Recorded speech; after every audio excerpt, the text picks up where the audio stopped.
Good idea,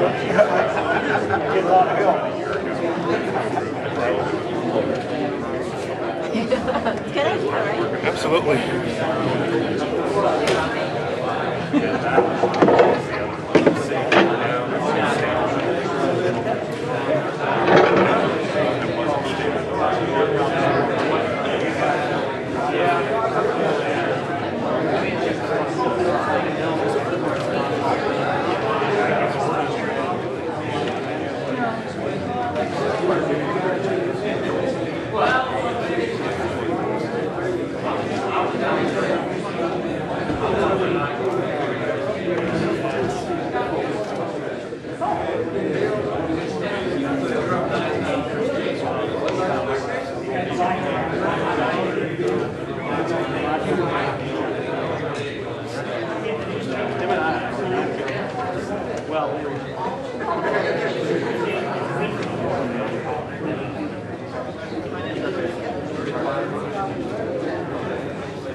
Call the meeting to order. Roll call of Alderman. Iceland. Here. Kinsella. Here. Hope. Here. Schmidt. Rudowitz. Here. Randall. Here. Anthony. Here. Davidson. Here. Silsby. Here. Hayden. Here. Silent. Here. White. Here. Delaney. Here. Musgrove. Here. Orwick. Here. Schneider. Here. All the aldermen are present. Roll call of department heads. Police Chief Clay. Here. Fire Chief Langston. Here. City Attorney Garrett Horner. Here. Kim Vaughn. Here. Royce Carlisle. Here. Jamie Matrix. Tim Gregowitz. Here. Jim Schneider. Here. Leander Spearman. Here. Emily Holtz. Here. Chuck Schaefer. Bob Sable. Here. And Debbie Melvin. Jimmy Lynch. Debbie Howell, Chuck Schaefer, and Jamie Matrix are excused. Ladies and gentlemen, at this time, if you would stand and join me in the Pledge of Allegiance. I pledge allegiance To the flag of the United States of America and to the republic for which it stands, one nation, under God, indivisible, with liberty and justice for all. I can stop duty. Good evening. Before we begin, I want to make a couple announcements. The first thing is that in case of an emergency during a meeting of this type here at City Hall, if there would be a fire emergency, we'd ask for you all to leave calmly, orderly, and once out the doors. Our meeting place is across the street at the courthouse, in front of the big courthouse, St. Clair County sign, so that we can do our best to make sure everybody's accountable. If there would be a storm, there's signs placed on the walls outside. The storm area is in the basement, right there by the elevator, across from the clerk's office and the stairs. And it's marked, and staff will help you, and we would ask that if there would be severe weather, and we would be notified that we would go to that area as quickly and promptly as possible. There's no public hearings this evening. Before I begin with public participation, I'm going to address a topic that's been coming to me. After listening to a number of citizens in recent days, and after being approached last week by local historical members, Illinois Historical Preservation staff, and Landmark Illinois, it's very clear that they're asking for more time before starting demolition of the Meredith home. I've had some preliminary conversations this week with Bruce Cook and his family, and with our city attorney. Mr. Harner continues to work on some of the questions that were raised at the last meeting. However, Mr. Sprague's been on vacation the past week, and he's hoping to catch up with him maybe as soon as tomorrow or Wednesday. The recent bids for demolition and asbestos abatement came in over budget. Now we also learned of an additional environmental consultant fee that must be utilized because of the amount of asbestos, I guess, in this building. It's a quality air control cost. Mr. Cook did make it clear. Let me back up here. After talking this afternoon with Bruce, he has granted me time to allow for further investigation of the uses of the building. I will make a formal motion at the next meeting to grant extension of time till approximately May 1st, 2014. And also understand that this additional time, and in that motion, that proper money must be placed in the 2014-15 budget for demolition and asbestos abatement if no suitable project can be developed, and if we go with the plan that we have approved, that we are committed to, actually. Mr. Cook did make it clear that if the city does not end up developing the Meredith home, he expects repayment of the $500,000 gift.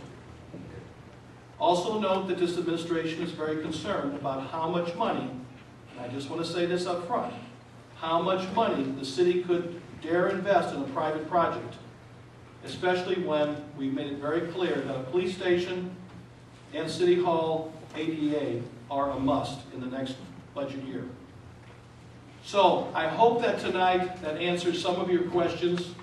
That will be, you have my word, it will be a formal motion at the next meeting to give 7 months of time to investigate. And then we'll work out, and it'll have to be something that's very solid, that has money behind it and merit. But I think that nobody came up with an exact amount of months, but hopefully that's a suitable, good start, that there would at least be reason to show that there was something that, and Garrett, I couldn't attend the meeting the other day at the last minute. There was no notice. And Garrett did squeeze it in for me because I was unavailable. And they did talk as if there's some possible funding. I do know that some things have changed since the economy is starting to loosen a little bit. And with the fact that we have to budget a few more dollars for the asbestos abatement than what we thought, and considering all the conversations that I have had with people, I've never ever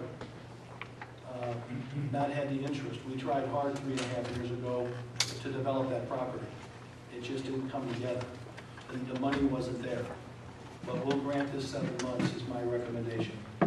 Yes, ma'am. Because you are discussing some budget issues, would it be proper to send this to Finance Committee before it comes to full council?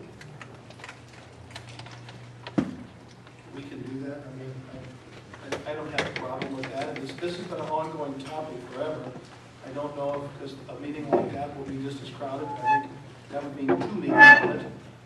I would think that we could, you know, if you're willing to have the time. I mean, Mr. Cook wants to know that if the project doesn't, in a reasonable period of time, doesn't move forward, then he wants his agreed project to move forward. And, you know, if not, he wants his money back, and there could be other repercussions from that. Well, and that was kind of important, I was saying that possibly. And maybe even possibly an executive session. Because, I mean, this is, you know, I mean, it's a serious matter, but I did manage to be able to work this out just today. So, I hope that explains for some of you. We're coming tonight to speak on this behalf. Maybe we can limit some of the, I'm not saying you can't speak, but I'm just saying I think this gives us a chance now to try to work with some of you, and I give my word that we'll be asking for at least 7 months, but we have to work out these other details, because certainly the money has to be in the budget. If we're unable, if the group is unable to make anything happen, then ultimately we can't let the building sit there forever. And he's not pulling his donation away from us until that reasonable time comes to a deadline. He's comfortable with what I stated. He and I talked this afternoon. So, with those opening remarks, and I just thought it was best if I made them, because I figured it might ease some people's minds before we get into this lengthy discussion tonight. I will open public participation. Let me explain. Actually, Chief, are you back here? Let's, in fairness to our guest, let's go ahead and do the presentation. Then I'll open public participation. Why don't you come forward? And I appreciate you bearing with me, but I don't know what her time schedule is. We want to officially thank someone who's been very good to the city and helped us in many cases, week in and week out. You want to come forward and ask Cheryl to come forward, or whoever else is here?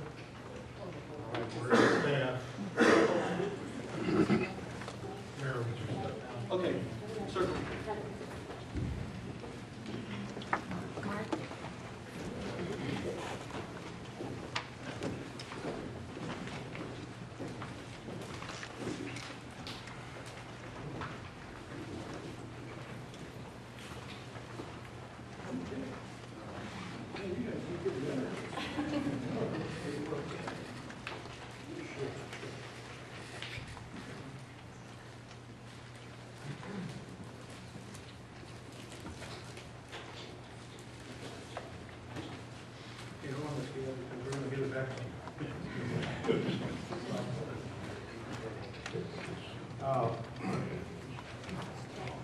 Is everybody up here, you got your cameras?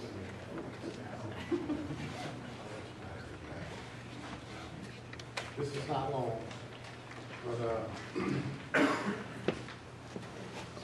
the police department a couple of years back, we talked to the mayor about this, and he was on board with it. We wanted to start an award that was a community partnership excellence. That's what we call it. It's not an annual award. We don't have any time constraints. If you fit the bill, it could be 6 months out, it could be 2 years out. The first and only time that we've actually given this award out was to Lindenwood University for the service and community or spirit of community that they provided to the city of Belleville and to the Belleville Police Department. So you guys are the second to receive this award. And that was the genesis of why we did it. And so what we did here is we got together and we put it, I didn't have a particular name, so we went with the Belleville Animal Clinic. Did it like that so we could include everybody, leave no one out. And I want to say a little bit about why we did this. First of all, the Belleville Police Department has a K-9 unit. You guys know that. We have currently 4 dogs, we're looking at 5. And these K-9 partners require very specialized care and service. And you guys do that. We task them with very difficult, sometimes dangerous tasks that they must perform for us in extreme weather conditions. And that requires unique service and care and you are always there and you step up to the plate. But I wanted to highlight some of what you actually do for us, because that's very important. And so I'm just going to rattle off a few of those things if you don't mind. I want the public to know what they do for the city of Belleville, especially this police department. They provide free vet care, free frontline and hard guard medication, grooming service, 24-hour emergency service. They provide canine first aid kits to the handlers. They assess our new canine potential partners to determine if they are fit for duty. They aid and assist us in providing canine bulletproof vests. They organize fundraisers for the department, and then they donate to them. And when our canine partners are severely injured or suffer from an ailment that they cannot recover from, they are our friends with us for that last act that has to be carried out. And all told, they contribute to the city of Belleville, to the police department, approximately $15,000 in service and care to our canine unit. Because of them, we're able to have the size of canine unit that we have, and we're able to provide 24-hour canine service to the citizens of Belleville. Without them, we could not do this. It would be an impossibility. And I just have one more other thing to add to what we do as far as canine and the police, policing in the Metro East. They provide free service to over 30 police canine partners in the Metro East. And that is why I'm here tonight, to present this award, and I'll read that off too, and honor these folks for doing what they do. And I want to give them a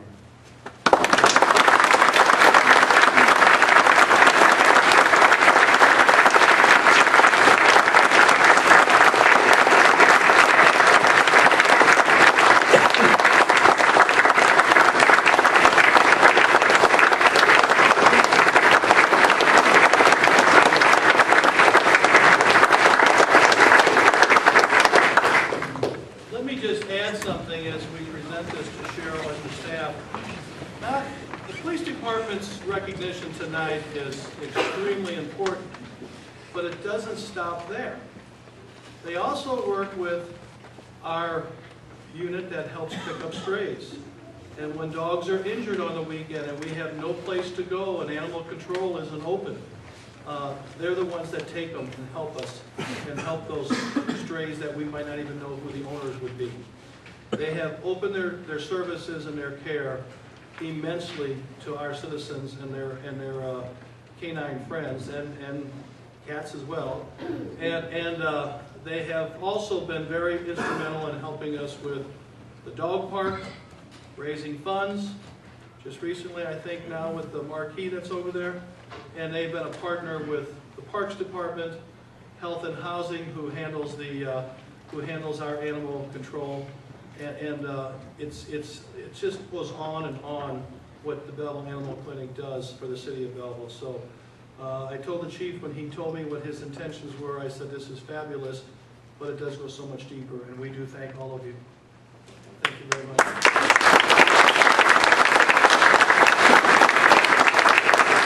Just real quick, I'll read the citation. I guess it's still what it says. It's to the Belleville Animal Clinic. And it says, it is with great pleasure that the Belleville Police Department recognizes and commends the Belleville Animal Clinic and its entire staff. Your acts in this community have contributed to a force for good, positive change, and growth. You are deeply appreciated and admired for your efforts. The city of Belleville and the Belleville Police Department are honored and privileged to acknowledge your generous support to this community and to call Belleville Animal Clinic one of Belleville's finest partners. You are truly deserving of this award of excellence. And again, thank you. Thank you.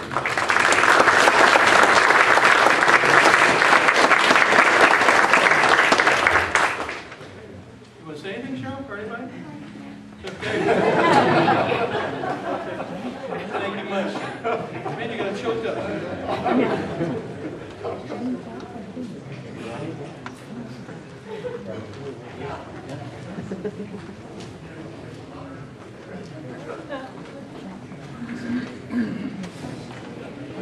Okay. At this time, we will open public participation. Let me just explain. If you'd like to say something this evening, raise your hand. I will call on you. Once you're called on, please step up to the microphone, give your name and address. We'll try to keep your comments to 2-3 minutes max. Otherwise, we will be here a very long time. So, who would like to be first? Well, we'll start right here in the front. Rick Brown, 125 Lucia Lane, Chicago. This crime-free housing ordinance, which I call the black-free housing ordinance, is what's designed to do. I got numbers straight from census.gov. This ordinance targets only 27% of the white population. It targets 73% of the minority population. 66% are black. Like many other ordinances in this city that have targeted rental property, taking property from people, conversions of multifamily and two-family to single-family, retroactive, unconstitutional zoning changes. That's just the start. A fundamental part of our system of government is you are innocent until proven guilty, but not with this crime-free housing ordinance. If you merely get accused of a crime 4 times in 6 months, the landlord has to evict you. If a person gets 1 felony, for whatever reason, it could be a guy could get a DUI and no felony. The landlord has to evict him out of Belleville. You know, and with that not being adjudicated. You know, I know there's a lot of people that want this ordinance. And if you want to write a crime-free housing ordinance, do it right. The way it is now, it's not right. There are too many people's constitutional rights that are going to be violated by this. And maybe Mr. Garrett can explain to you about treating protected groups like African Americans in a disparate manner. That's what this ordinance does. It targets blacks.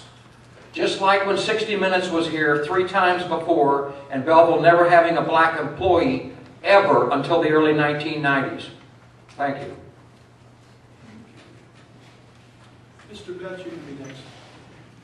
Mayor, may I make a suggestion to kind of help the time? If we had like 1 or 2 in line to step up to the microphone to help maybe the Okay, time. I'll point to one and get mine next. Sorry about Belleville Historical Society. I'm going to forego my planned speech.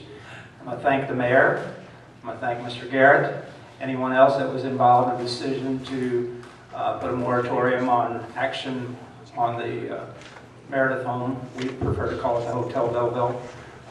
And ask you to please keep us involved in communication about anything that goes on with that.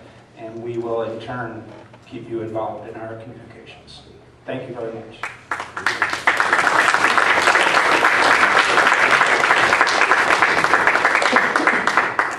Okay, sir, with your hand up back there, you can be next. Just, if you want to get in line, go ahead and get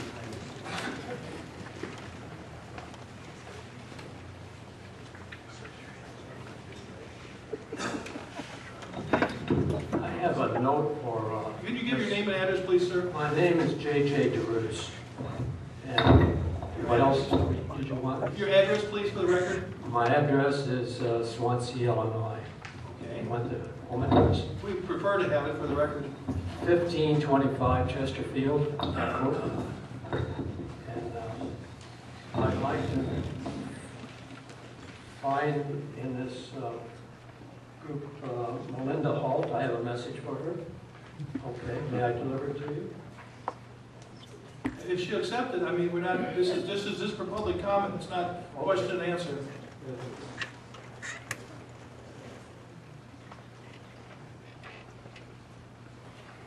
Would you like a copy, sir? Sure.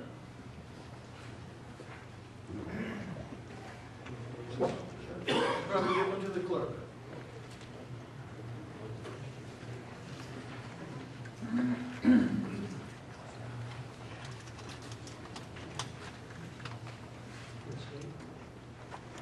Ms. Lee here.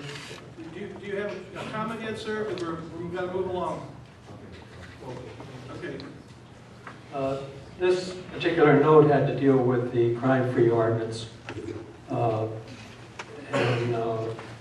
There's just, it deals with my experience dealing with the crime-free ordinance. And that experience is from another city, the ordinance, but it's very similar to the ordinance that the city of Belleville is interested in passing. That's it. Okay, thank you. Thank you very much. And we'll enter the letter into the record. Okay, the next gentleman. Michael Hagberg, 701 Centerville. First, comments about the Meredith building and article that I found that kind of simplifies what TIF is about. And it states, it calls for local taxing bodies to make joint investment in the development or redevelopment of a designated area with the intent that any short-term gain be reinvested or leveraged so that taxing bodies in the future will receive financial gains. This deal, as it is set now, has no future financial gains at all for the city of Belleville or the taxpayers. And I would like to know from the TIF consultant if that's a valid expenditure of TIF money for the city of Belleville. Second, about the crime-free ordinance. Until recently, the last 2 or 3 meetings, the language in there said that landlords shall be notified via a RIF when the police go to their property. And just recently it got changed to that they may be notified. If you read all of the other ordinances that we have on the books, it says if you have high grass, it shall be cut. If you're drunk in public, you shall be fined. This is the one ordinance that says it may be an offense. And when you start saying it may be for Mr. Baus, it may not be for Mr. Brown. That's not acceptable. I would request you change the language to say that there is a RIF that shall be created for nuisances or calls to rental properties. Thank you. Next gentleman. Stuart Leonard, 318 South 29th Street, Belleville. As far as the rent-free, crime-free housing, I don't know about that. It's all it's going to do possibly is just run the criminals from East Belleville over to West Belleville and then to North Belleville and then back to South Belleville, where it's just going to be running the criminals from one place to the other. I don't know if it's going to really get rid of the criminals, just move to a new location. And here on 11D of the night's headline, or night's agenda, support for full funding of F-35 fighter plane. I didn't know Belleville city government got involved in national defense issues except as a make work project for the county. I don't know what this plane's got to do with the county, but treat the people as if they are idiots. Maybe they are, but all the asbestos that may have been in the building that resulted in the hole is either scattered all over Belleville or already in some landfill. Does Lindenwood have to abide by the same codes and laws as regular voters and taxpayers in Belleville? It seems to me they do not. And do they have a tornado shelter for the dorm that's going to hold almost 200 students? Thank you. Okay. Next. Rose Wilson, 322 West I Street, Belleville. First, I'd like to make a comment to Mr. Brown. If nothing else works, we always go back to racism. That is your agenda. It's got good shock value. And then I would like to address my comment to Mrs. Hall, because right now I can't call her alderman, because my ward is only represented right now 50%. Mr. Mayor, I'm one of the, Hold it, I am one let's of the neighbors. keep your comments on the subject, ma'am. I am one of the neighbors that is bothered, as you said in your newspaper article. Crime-free housing is essential. The city of Belleville did not just invent it. It has legal standing in many other cities, and not just in Illinois, other towns. We the people should be heard. When you take this oath, you're supposed to represent us the people. When you cash your paycheck, we the people, our tax dollars pay for it. The other thing in that letter that really bothered me is that the word profit, the profit of the landlords seem to be more important than the will of the people. The majority of people in Belleville want crime-free housing. And as a bothered neighbor, I'm glad to send all of the problems and put them on your doorstep and see how you deal with it. Thank you. Next. A group approach, if we may. Yes. John Langerman, 432 South Douglas in Belleville. Okay. Chris Eckert, 951 South Greenmount Road, Belleville. Bob Miller, 5720 West Main, Belleville. We come in the support of the crime-free ordinance as the Chamber of Commerce. Myself, the executive director, Chris, the president of the chamber, and Bob, the treasurer of the chamber. I'd like to read a letter that I addressed to you on August 12th, August 20th, if I may. The Greater Belleville Chamber of Commerce Board of Directors at its regular meeting today voted unanimously to support Belleville's proposed crime-free housing ordinance in its present form. The Chamber supports the intent of the ordinance, and it's designed to promote and maintain the quality of life of the residents of our great city of Belleville. We also support the need for building a partnership between the city with landlords and managing agents and the ordinance's intent to decrease crime along with a decrease in public safety violation in rental properties. The mission of the Chamber clearly states that our role is to support the quality of life in Belleville. We are pleased to support the ordinance, and it was signed by myself. Thank you, John. John, can we submit that into the record? Certainly. I didn't bring the copy I had here tonight, but I appreciate it. Okay, who would like to go next, sir? Okay, you're mostly into the mic. Yes, my name's Paul Bergman. I live at 23 North 40th Street. And I believe everybody should be treated equal.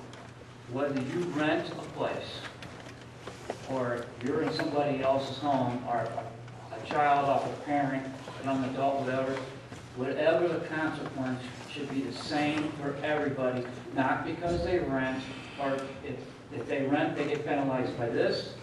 If they live in that house and they own it, or their parents there, they're not treated the same.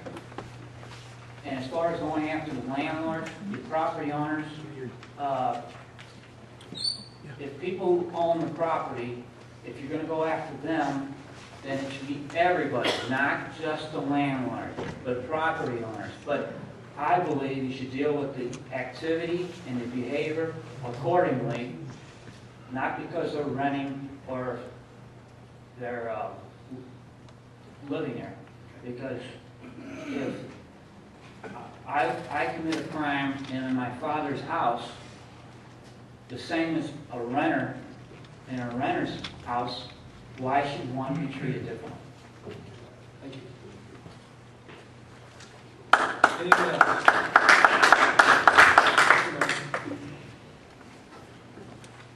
Mary McHugh, in 503 West Main Street, Belleville. This evening is a crucial time for our city.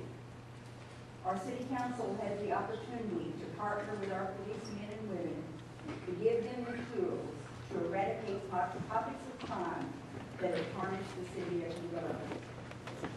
This crime-free ordinance will raise the desire to do an even better job than our police are already doing. We cannot let them down. They want this. I feel very confident that the crime-free initiative will pass here this evening. But passing is not enough.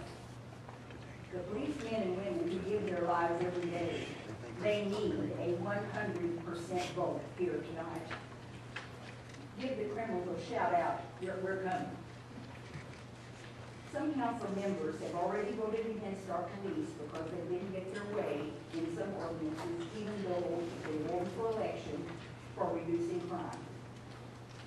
This evening, we'll disclose who is obstructing the reduction of crime in our city and who is helping.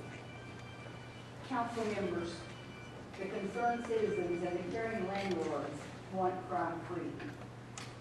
Give crime-free a chance. Give Belleville 100% vote. It's your duty as the citizens who elected you to do this. You know, it's almost a Patrick Henry moment.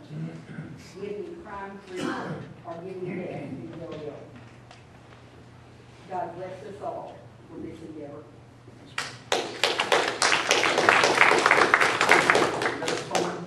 Okay, who's next? Yes, sir.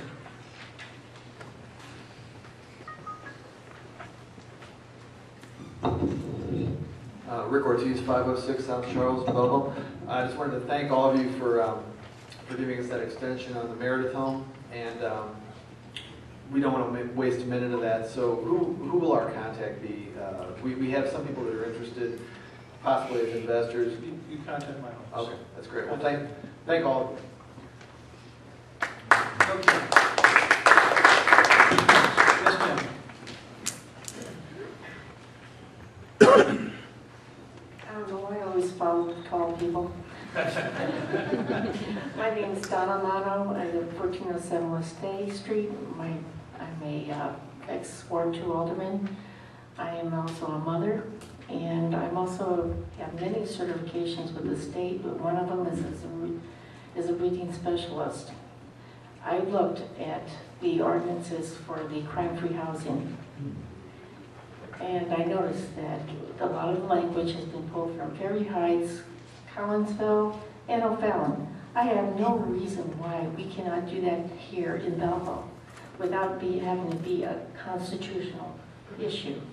Because if it's okay for them to do it, it's okay for us to do it. And there's been one house in particular in our area that the landlord has only rented to drug dealers.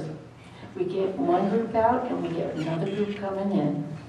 If you want to change it to where they are not quasi-criminal activity or criminal activity, then follow O'Fallon's wording where it's proved by preponderance of the evidence of criminal violations shall be sufficient for the purpose of eviction. Thank you. Okay.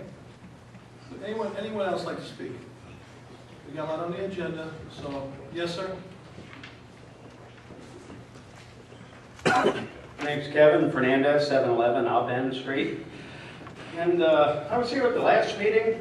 I listened to everything that folks had to say, and I took that home and I tried to absorb that for a little while.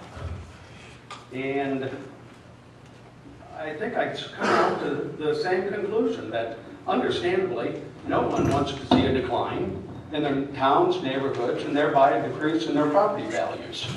Because we all know that our property taxes are not going to go down because of that. No matter how bad our neighborhood gets. We who buy homes or investment property in our neighborhoods all have a vested interest in our neighborhoods and the well-being of the areas in which we live. We invest our hard-earned money, time, taxes, and most of all, the security of our children and ourselves to these areas. As concerned members of the community, we owe it to all of these reasons, as well as our neighbors, to be vigilant in ensuring that our neighborhoods are safe, as Kevin and Cindy Kubicek did when they came by my house and invited my wife and I to attend a newly initiated neighborhood watch community, or association, excuse me. Our association made a request that we meet with the chief of police to discuss our concerns and get input on how we might best help with ridding our neighborhood of some of the obvious undesired activities that were taking place. We were well received and assured that what we were doing of great help to the department and also giving some insight into procedure within the department. We were encouraged to continue our efforts and that with some time it would make a difference. I believe that it is this type of effort that will prevail against crime in our neighborhoods, not ordinances that negate municipal code. The proposed ordinance, while its intent may be good, as our mayor or attorney, I forget which one of you it was at the last meeting stated, this ordinance will force the landlord to do what the Illinois statute allows them to do. What I'm referring to in particular is the Illinois Municipal Code section 11-5.4-1, which allows the municipality to include within its crime-free ordinance, and this is paragraph 3 of said section, a requirement that any lease entered into for residential property located in the municipality include a provision or addendum that prohibits a tenant or tenant's family or a guest of the tenant from engaging in, facilitating, or permitting any quasi-criminal or criminal activity as defined by the federal, state, or local law, including providing that the violation of such a provision permits the landlord to initiate eviction proceedings, notwithstanding any provision of the lease to the contrary. I know I'm a little long-winded. I'll bring the boat into the dock.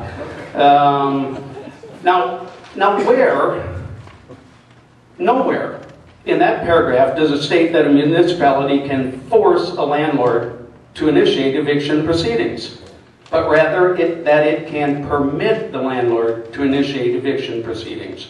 Nor does it suggest that eviction proceedings can be initiated before conviction of a crime has resulted. So if we as landlords are forced to evict someone and they are found not guilty of whatever crime may have been, and they decide to file a lawsuit for wrongful eviction, is the city going to represent us in the courtroom? And if we were to be found in violation of their rights, who's going to pay whatever damages the plaintiff might be awarded? Sir, you've had 4 minutes here already. I realize I'm being a little long-winded, but please, I'd like to bring this to fruition. But I ask everybody else, and there are other ones going to talk longer too.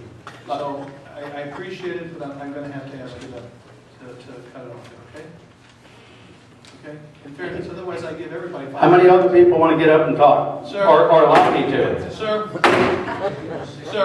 it's time to sit down, please. Please. Thank you. Nice to be well received. Thank you for clarity. Okay, is there anyone else this evening? Yeah, Kevin.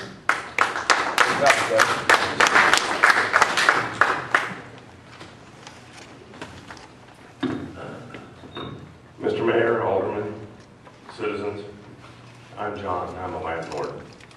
I live in Shiloh, Illinois, but I have property here in town. I've been on the Crime-Free Housing Ordinance Committee for over a year. We've met many times, made lots of discussions and research and study, compromises, worked things out. This is not an ordinance that we came to lightly. It was with a lot of study. We studied Aurora, Fairview Heights, Granite City, O'Fallon, Edwardsville, Collinsville, as well as cities in other states. What you have before you is largely cut and paste from a lot of those, slightly modified to accommodate our situation here. We did not target race. We target tenants with bad behavior. I wish we could target owners with the same bad behavior, but we can't. The ordinance is written with checks and balances in it. It's costing the landlords $25 per unit per year. That was intentional because that money will go to buy or to hire additional police force for the housing people to manage this program. That causes a teamwork effect between the landlords who want to work with those people and the city to get to the tenants to get them change their behavior or move on. There's checks and balances in there, and the fact that if this passes, the mayor and I'm assuming with the advice of the consent of the alderman, will appoint a board or a committee that will monitor the money received and how it is spent. And it will also track what's going on. It'll track it to the point of the number of calls placed to the house or to the police department based upon this particular ordinance, and see if it will reduce down. There's a sunset clause in here because if we don't see a reduction in the crime, there's no need for this ordinance, and that's in 2017. Our goal was to build a partnership between the landlords of the city and the community. I think that it's done it. The other part of it is to level the landlord playing field. While some landlords are good and follow the rules and are pretty quick to evict bad tenants, others are not. This levels that playing field so that when I evict a bad tenant, hopefully they won't go next door. That same landlord next door will have to live by the same rules. Instead of taking the bad tenant in and continue to get the money. They can, but hopefully they won't. It levels that a little bit. Bottom line, Mr. Mayor, it's not perfect. I'd love to tell you it is. It's not. But that's why we have the processes in there to tweak it as it goes along. Mr. Mayor, I'm a landlord and I need this crime-free housing ordinance. Thank you. Is there anyone else who'd like to speak? Yes, ma'am.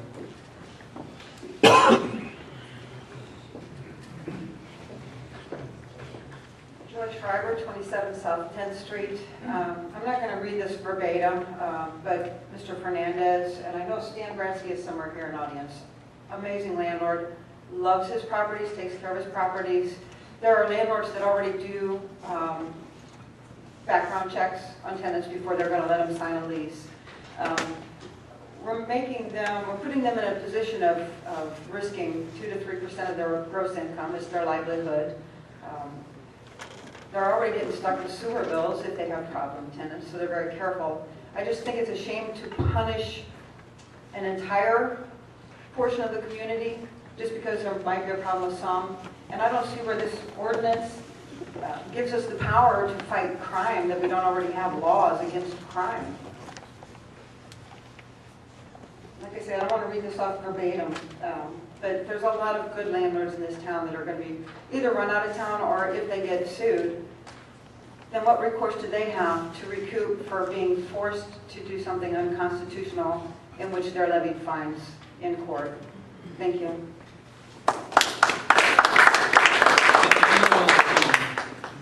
Hearing none, I'm going to close public participation. Yes? Thank you very much. You'll be the last one. Thank you, sir. Pardon me, young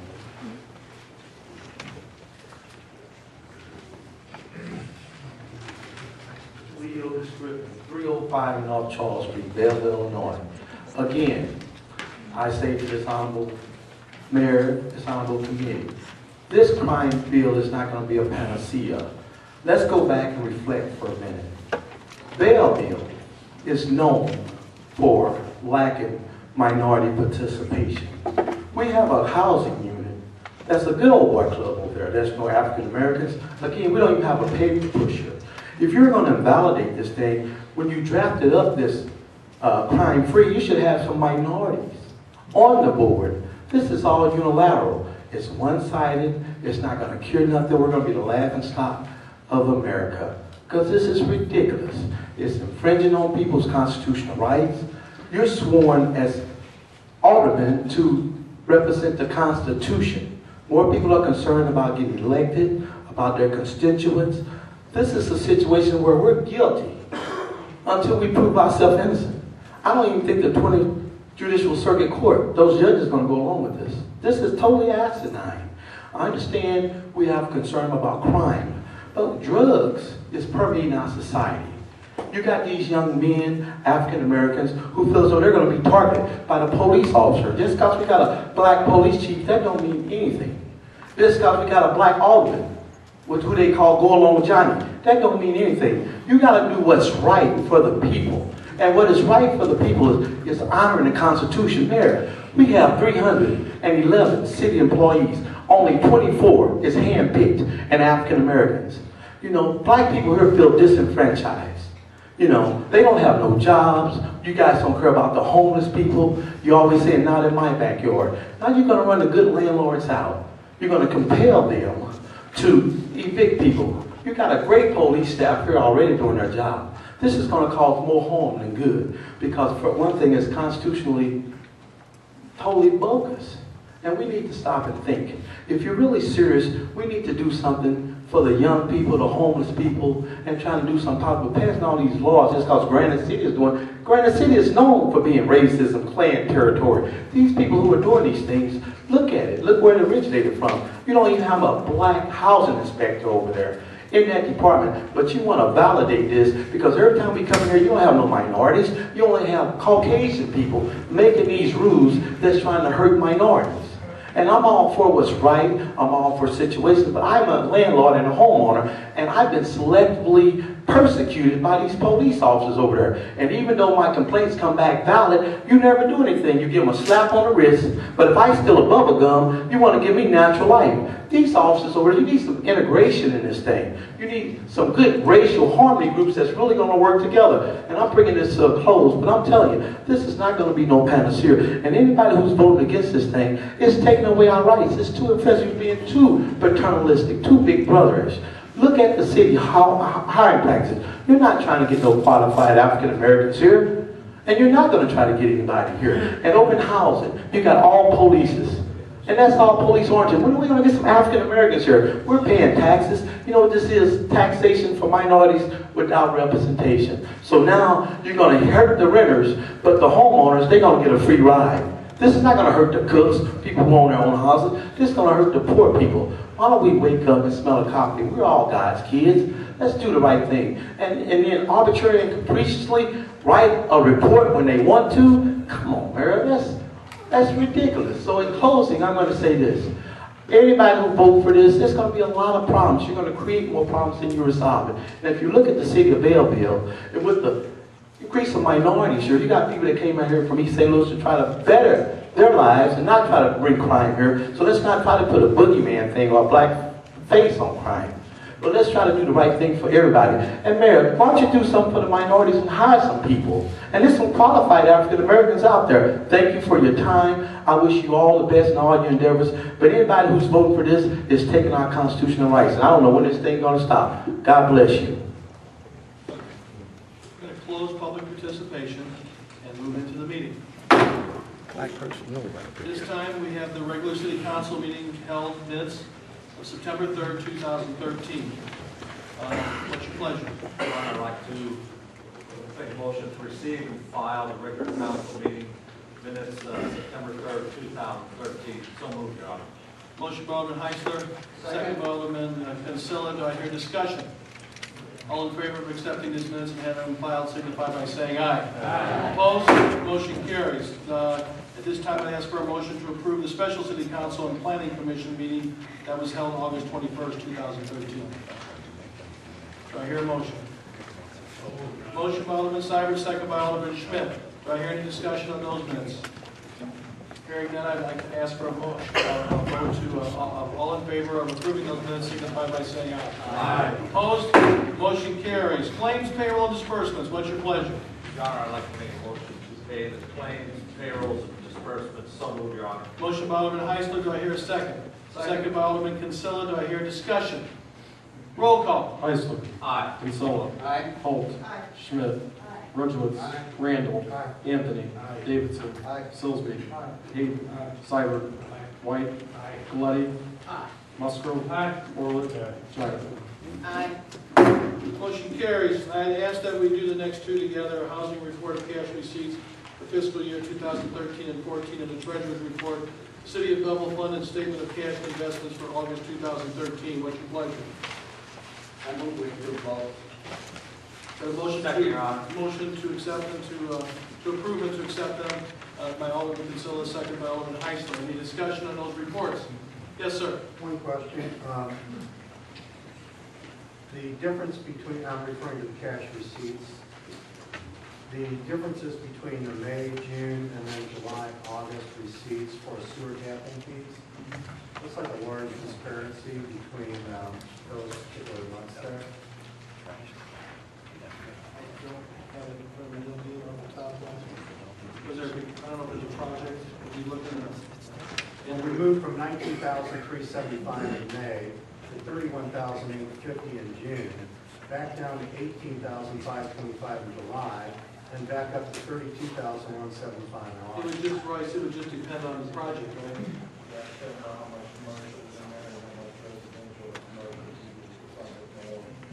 I don't know what each individual one is, but that's how it's. And we can look into that further if you like, but it's all based on, as you know, the commercial versus the residential. There is a difference in the calculation. Okay, we'll make it up to you. We have a motion and a second to accept those reports, noting that we will kind of look into the question raised by Alderman Randall, okay? All in favor of that, these motions signify by saying aye. Aye. Opposed? Motion carries. Okay, oral reports. Alderman Heisler.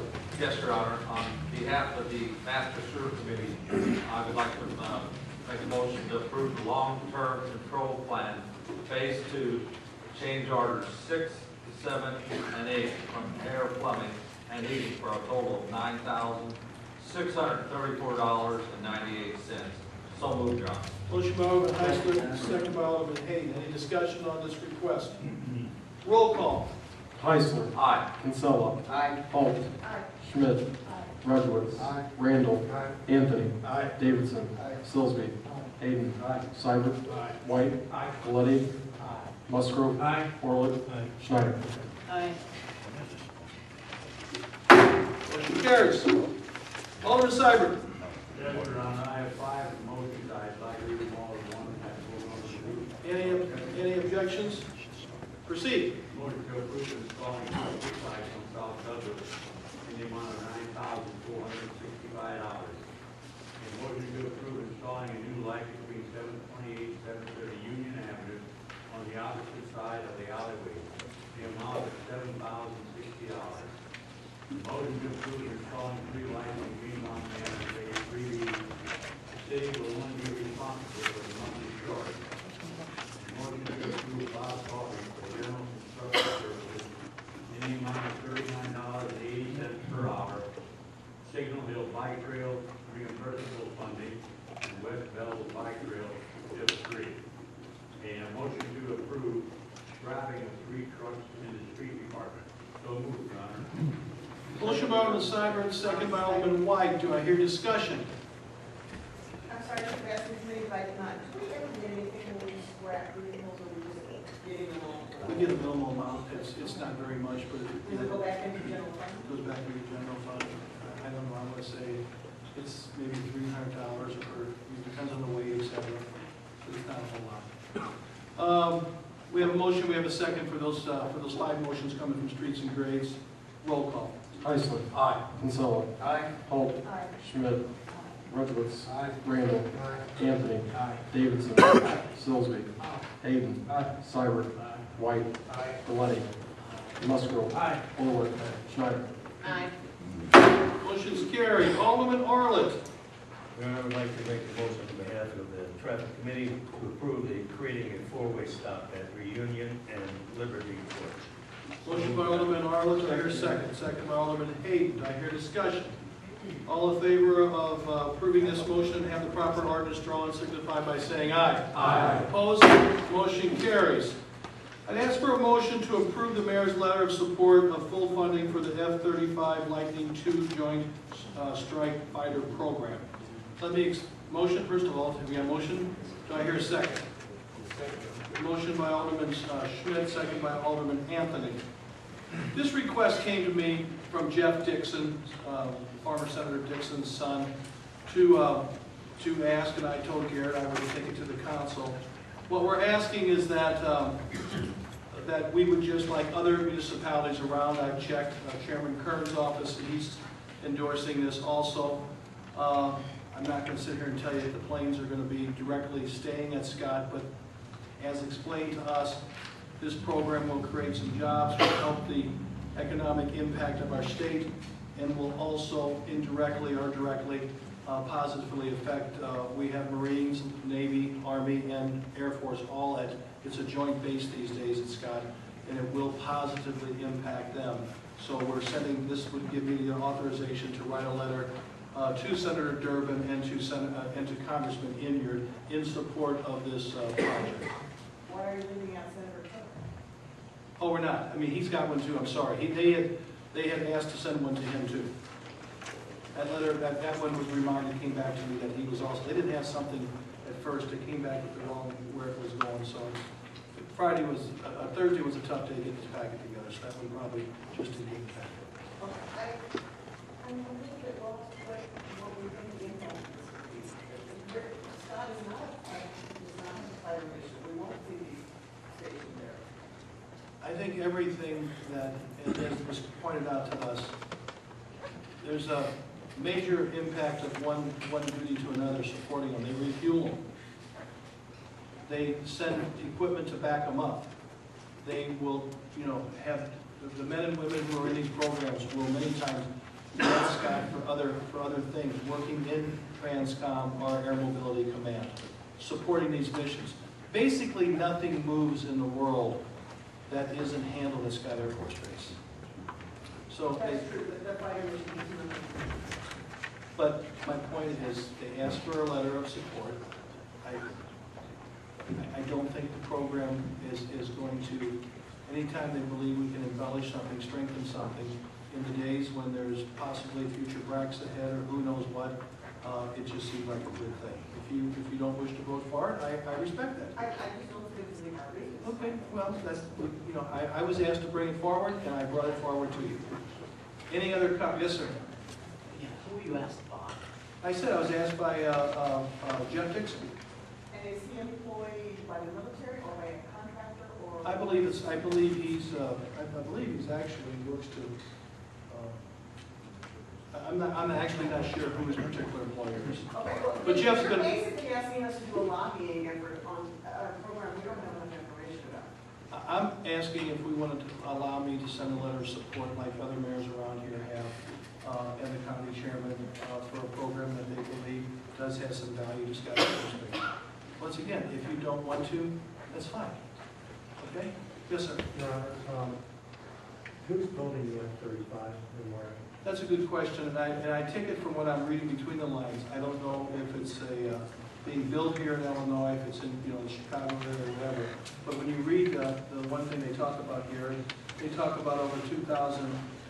They talk about the F-35 program employs 2,000 workers in Illinois with an economic impact of more than $525 million. So that was what caught our attention to support it. So it's obviously in, somewhere, parts of it are, I'm not saying all the parts, but there's obviously an impact to the state of Illinois. And that's what we're trying to do, is raise jobs and raise the positive impact of the state of Illinois. Lord knows it needs it. So, which directly, indirectly affects us. So, we have a motion, we have a second to. So the motion and seconder amended their motion to send both U.S. senators. I will also add Senator Cook. I just want to make sure that. No, I have no problem with that whatsoever. Okay? Any other comments? All in favor of approving the mayor to send these letters, signify by saying aye. Aye. Opposed? Motion carries. We move on. The following recommendation is made on behalf of the following committees: Crime-Free Task Force, Public Health, Crime-Free Task Force, Public Health and Housing, and the Ordinance and Legal Review Committees. All passed in their committees and are asking us to bring forward a motion to approve amending Article 3, Registration of Residential Rental Properties of Chapter 22, Belleville Property Maintenance Code, Crime-Free Housing Program, and have the proper articles drawn. Do I hear a motion? I so move. Motion by Alderman Kinsella. Is there an error on this? Which was the chapter? It's 33. It's 33. They have 22 typed in here. I thought right away that didn't. So note on there that it is chapter 33. We have a motion by Alderman Kinsella. Alderman Schmidt, are you making a second? Yes, sir. We have a second by Alderman Schmidt. Do I have discussion? Yes, ma'am. To state for the record, I do support this motion as it is presented, the ordinance as it is presented. But I would like to encourage the city to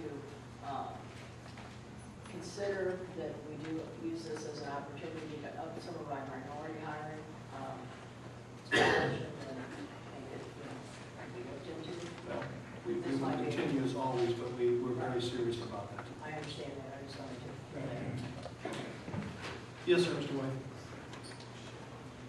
I have a couple of personal problems with this crime-free bill. I realize no bill is perfect, and I would urge the mayor to, under paragraph 33-3-2, we appointed the crime-free housing committee to get a wide reflection of possible opposing views and get in there. I think the overall success of this entire program is going to depend on this committee modifying what's going on, taking feedback from the police and the citizens.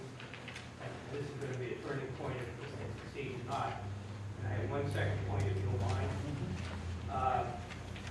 On the second paragraph of 33-3-2, it says the mayor shall appoint a member of the crime-free housing committee. I would like to add on there with the concurrence of the city council. That's understood. I mean, it certainly is always in all cases. Yes, no, the committee will be brought forward. My recommendation will be brought to this council as soon as I can put that together, providing everything passes tonight, and we will bring that back to you and approve. Okay? That's all committees that the mayor will appoint. Okay, take care, correct? Okay, we have a motion, we have a second. Yes, ma'am. Could you tell me the fees that come in, where does it deal with those? Where do they go? Who's overseeing them? Where is any guarantee? Well, I'll tell you what, Alderman Holt, if we pass this in a few minutes, I told the police chief today, I will contact Russell Scott, chairman of the Police and Fire Commission, and ask them to bring to the council's next committee a candidate ready to go to hire immediately the first officer. Because here's the thing. I think we've been through this before. If you write these things so stiff and something catastrophic happens tomorrow that would devastate the city, and we had to shift, and we're obligated and mandated, and this council does not have the flexibility to hold up a little bit or do what we have to do to make sure that we can pay the overtime, hire the people, or do the things. You have to judge. I am committed. I will tell you, I believe by the next council meeting, I will be back here asking for you to give approval after Police and Fire Committee. So it'll be the first, might be the second meeting of October after Police and Fire meet to add this to the budget. I beg your pardon, Mr. Mayor, but promises have come from that. Well, I'm giving you my word in this meeting, okay? Well, why don't you put it in writing? We don't believe that you want to This is a come. bill of goods saying that things are going to get better, but there's no guarantee we're hiring anybody. Well, I'm telling you right now, we're going to move. We're going to move on. Next, who else had a comment? I'm going to defer my comments to whom needs the word. Okay, yes, sir. Alderman Yes. Randall. Thank you, Mayor. Mr. Horner, would you give me the courtesy, please, of sharing why you believe this ordinance would stand up to a constitutional challenge? These types of ordinances exist throughout the country and in particular throughout the state and of course throughout the metro areas. You've cited that. The only reported case that I see of challenging something similar was the HUD versus Rucker, where the HUD crime-free lease addendum that we discussed at the public hearing, we likewise discussed it at the committee meetings, and I believe it serves as the model for this addendum as well as other addendums of municipalities that have incorporated it. It withstood a constitutional challenge in 2002. I believe that what the task force did in the face of concerns that were expressed by the Shriver Center and other entities of that nature, fair housing entities, was they responded adequately to the concerns that they had. Rather than having an all-encompassing general any criminal activity type of lease addendum, it was pared back to address felonies, Class A misdemeanors, which is consistent with the rights that are afforded landlords under Section 9-120 of the Code of Civil Procedure, which applies to forcible entry and detainer. It's the eviction statute. So those are rights that are already afforded, and it's consistent with Illinois law. And the other problem with the 4 ordinance violations are addressed as well in other neighboring communities in their ordinance. And I also want to stress that this is an ordinance that is really between the city and the landlord. The tenant's rights on eviction are preserved in Illinois law. They have the right to raise that over at the courthouse in the proceeding. All this ordinance does is have the landlords exercise their rights to begin that process. And there's a hearing mechanism. So as far as notice in a hearing prior to any action being taken on the crime-free housing certificate through a hearing officer. So there's procedural safeguards to address due process and things of that nature. So this is obviously something that I've looked at and that other communities have looked at over the course of the several years that they've had similar, some virtually identical ordinances. So while I'm not in the business of providing guarantees, I am comfortable in defending the validity of this, the constitutionality of this ordinance.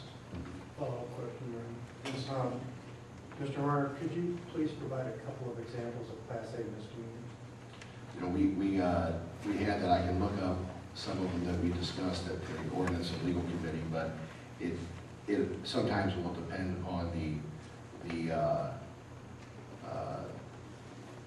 offense and how many times, but I can tell you right now. While he's looking for that real quick, this comes the other component of this, Alderman Randall, and to all of you, that we feel very good about is the continued improved dialogue. It was mentioned by one of the landlords here, the improved dialogue between the police department and the landlords, and trying to truly resolve things and not just push them back and forth and respond time after time. We want, the goal is to get results and to get to the root of some of the issues at hand.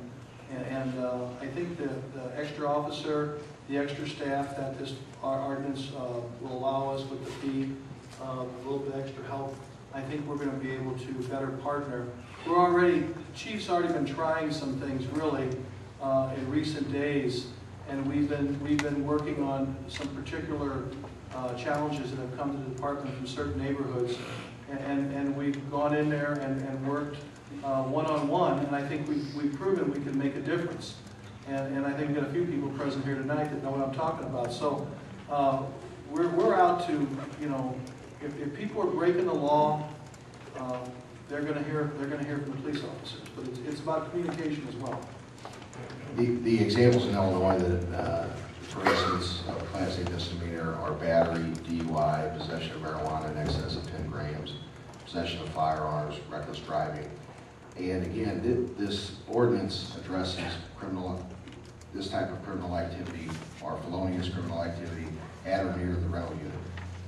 So this is the focus is the conduct and the commission of misconduct at or near the rental unit, and that was the focus of the task force.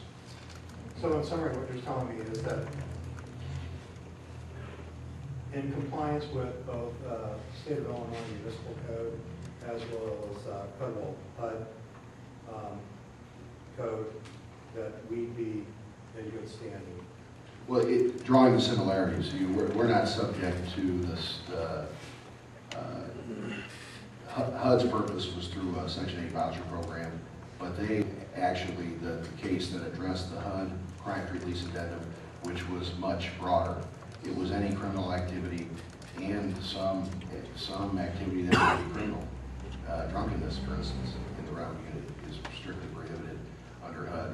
And so what we tried to do in addressing some of the concerns raised and likewise working with Chief Clay and considering enforcement issues was what is something that could be pared down, address the criminal problem, and be enforceable, because it has to work. And I know that Chief Clay, I don't want to speak for him, but I believe that he was comfortable with those provisions that were made as well. Thank you. Alderman Steiner. I have quite a few items here, and I'd like to finish reading them before any answers are given. Number one, the title shouldn't be crime-free housing. People have said, so there's not going to be any crime in housing in the city of Elton. It should read crime renters-free housing, because we're not targeting the households that own their homes, only the renters. Okay, will there be background checks on dorms and apartment houses rented by college students? Because your college students bring in just as much crime, they do drugs, they do underage drinking and everything, and the $25 fee for a background check should also be done on these students. The rich criminals that can buy a house, no background checks such as drugs, stealing, domestic abuse. We just pick on the poor criminals because they can't afford to buy a house, so they're the renters. And enforced of bad properties, will it be just like our housing when complaints go out?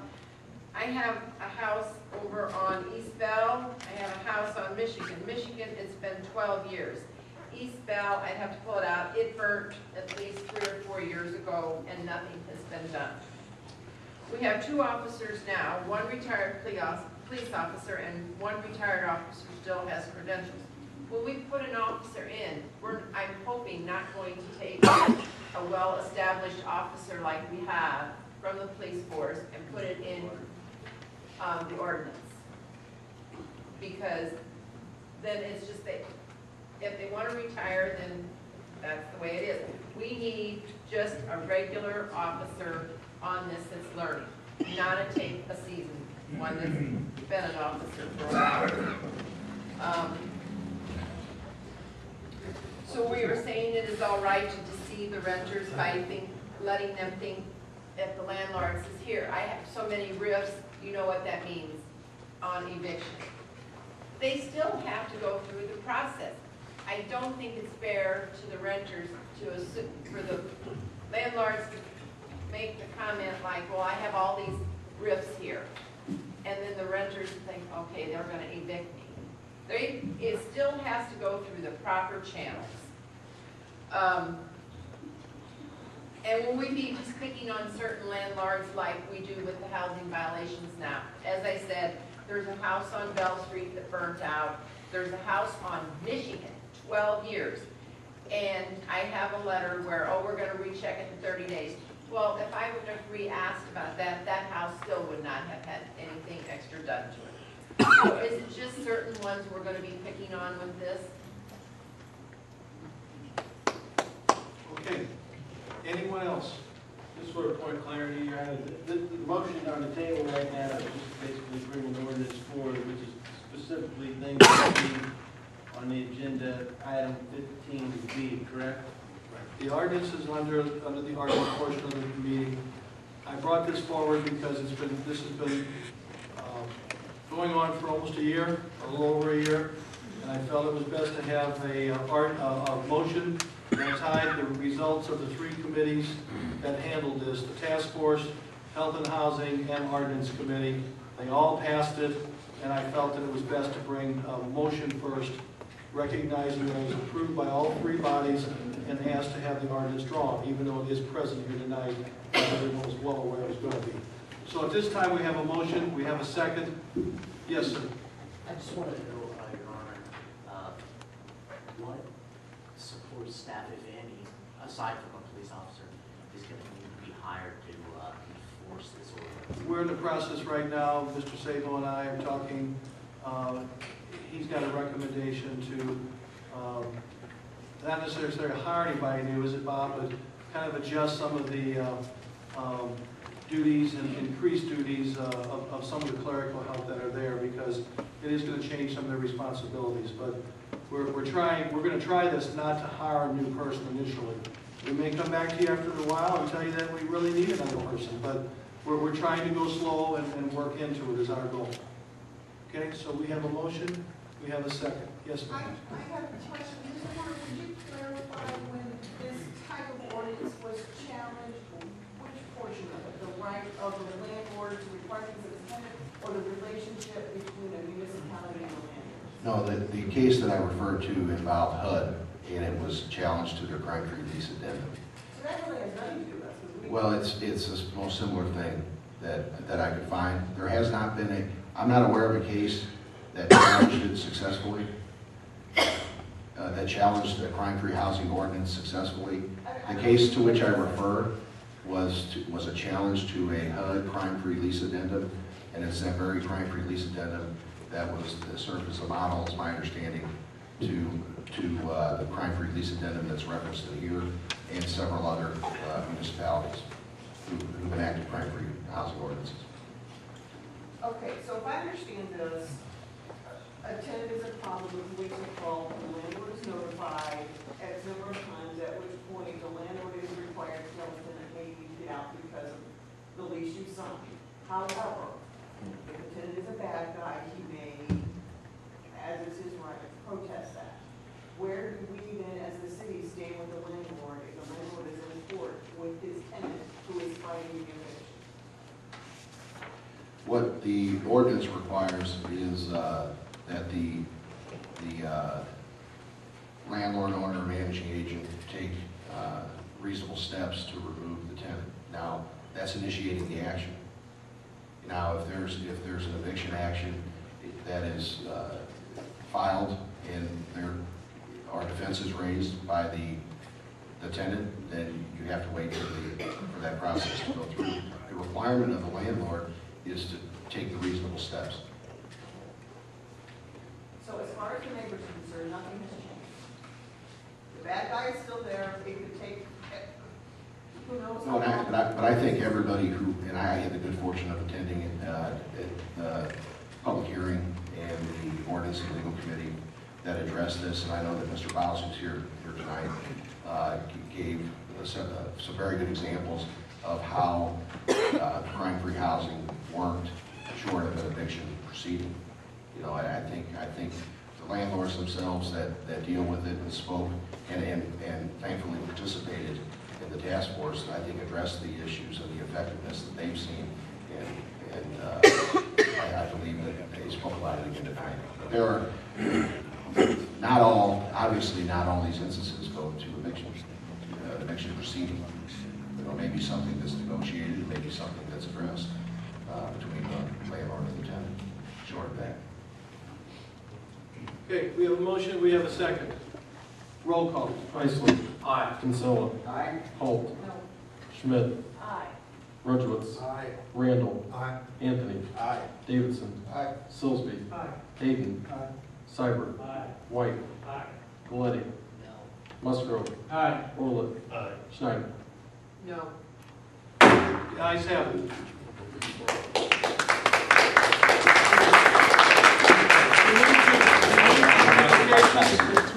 There's several, does anybody have an objection to read them together?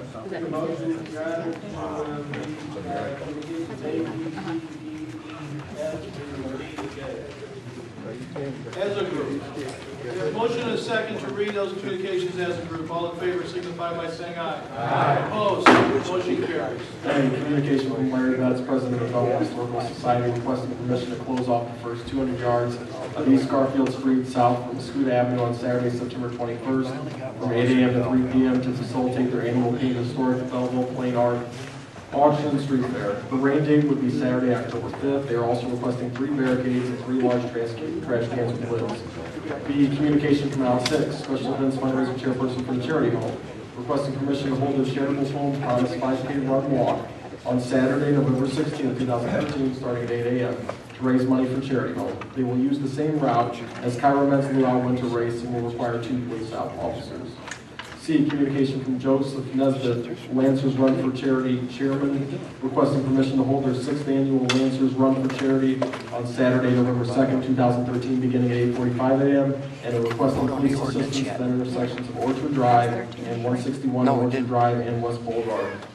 Communication from Jim Kowalski of the Belleville East Hockey Club, requesting permission to hold their annual 5K run and half-mile fun run on Thursday, November 28, 2013, which is Thanksgiving Day, beginning at 8 a.m. They will have portable bathrooms that can be used during the parade the next day. They will use the same route as before and are requesting that Main Street from the square to 16th Street be blocked off and would need 2 police officers.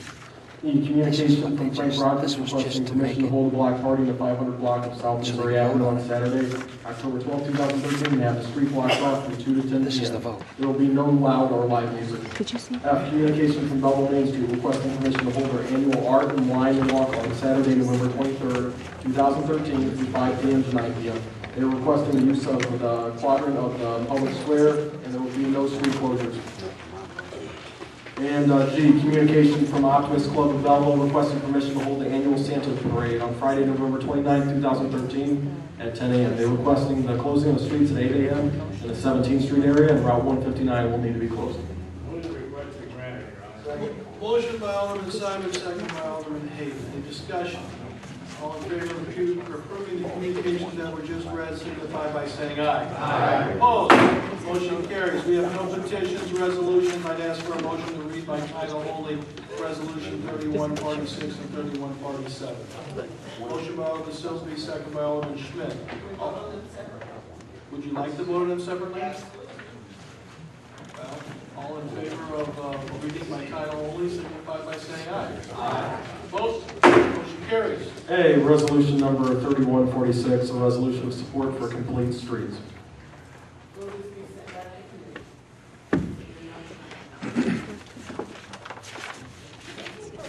From planning commission, it was voted approved unanimously. Okay, did you discuss what this is really about? This is from what the end goal is? It was approved by the planning commission, so I would assume. So you're okay with the exhibit function? You're okay with the ultimate goal of removing private ownership of vehicles? You're okay with everything that this stands for, because you thoroughly understand the issue? I guess I didn't understand it. Melinda will tell me what I didn't understand. Well, actually, I would recommend the website called democratadvanceviewvision21.com. It's the most reasonable source for information on this. You actually object to this? I know what the end goal is. I know when you put 3 words on things, it doesn't really mean what it says it means. But isn't it approved by the planning commission? That's the goal. Okay, why wasn't it through the traffic? Why wasn't it through streets and grades? I guess, Alderman Holt, we could take virtually, if we want to look hard enough, we could drag out every issue and go to every committee, possibly. I'm going to ask Emily Coles to explain. The staff's been working on these complete streets, trying to enhance our community, and I'll let her answer some questions. And first I'll just say, this didn't go through traffic, it didn't go through streets and grades. It's not really a project at this point. This is just a resolution of support. It went through the planning commission, because as we plan future projects and we talk about the future of our community, we want to include those things. And as we're hearing in our comprehensive planning process, those things are really important to people. They're the quality of life issues that draw people to this community, that increase property values and increase revenue in businesses. So, Okay, but complete streets is for narrower streets. not What we hear necessarily. is from our constituents is pave our streets. No, complete streets also addresses accessibility for all users of all ability levels, so it's making So are we sure not going that. to allow street skateboarding on Main Street?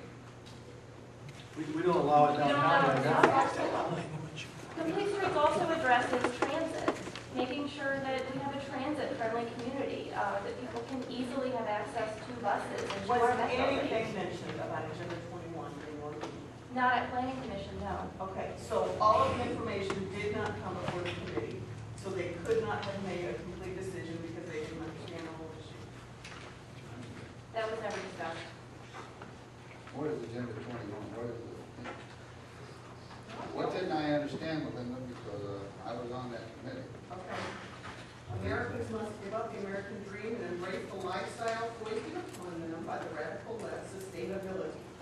Regulations is to discourage travel and ownership. No. What we had in the planning commission. I don't know what you're reading, but I don't see that. Where the Americans have to give up something. I don't see that. Where is that? Is that on a website that you want me to go to? I do want you to do more information and more homework before you pass something, but I just think with the nice little words on here mean nothing. Yeah. This has a huge effect on our community. So do good schools, so do highways, good access to highway, so do property taxes, so do everything else. Are we to get on every website that you recommend just because of your political beliefs? No, it has nothing to do with that. I thought I did do my homework, I did read this, and I did understand it, and it was passionate. Would you stop telling me, Hold it. did I even? Yes, hold it. Would you stop insinuating that you're the only one that does anything? You're the only one that has any knowledge about anything. I am tired of your insinuations. I am tired. Okay. You're way out. Okay. Ladies and gentlemen, I would have to also say I have not read your thing about 21, but I am, what I've read and talking to staff and talking to people who are trying to sincerely grow this community.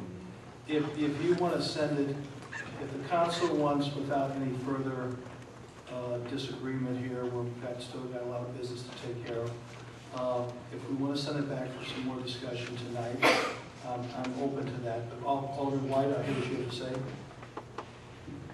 I was at that meeting as well. As I understand it, this is not a binding agreement in any way. This is merely a suggestion for design to try to incorporate multiple types of transportation. And I have read Agenda 21.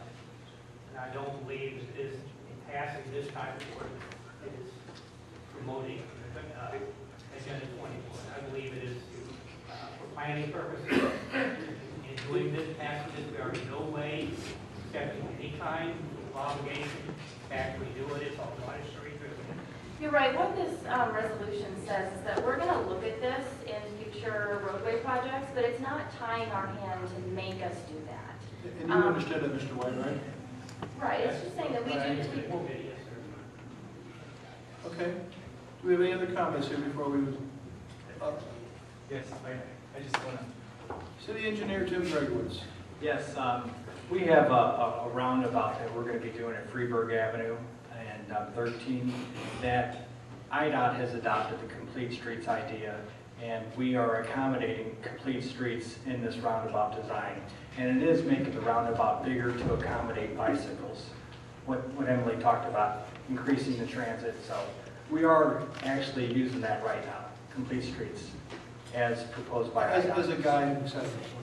And I think. I want to say that a number of other communities in St. Clair County have already approved this same ordinance. We're trying to work together as a region, as a county, to make our county more accessible for those who want to use all modes of transit and for healthier living options. Active transit is important too. Alderman Glenny.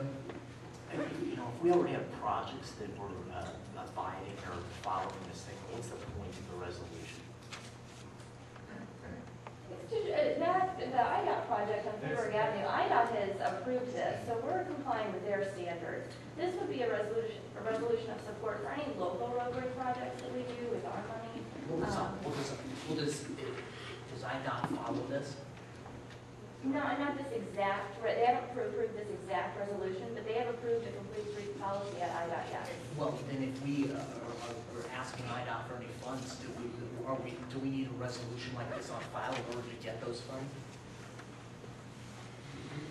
If we're going to use, we're going to get federal funds or funds that are administered through IDOT, you're going to want us to use the complete streets.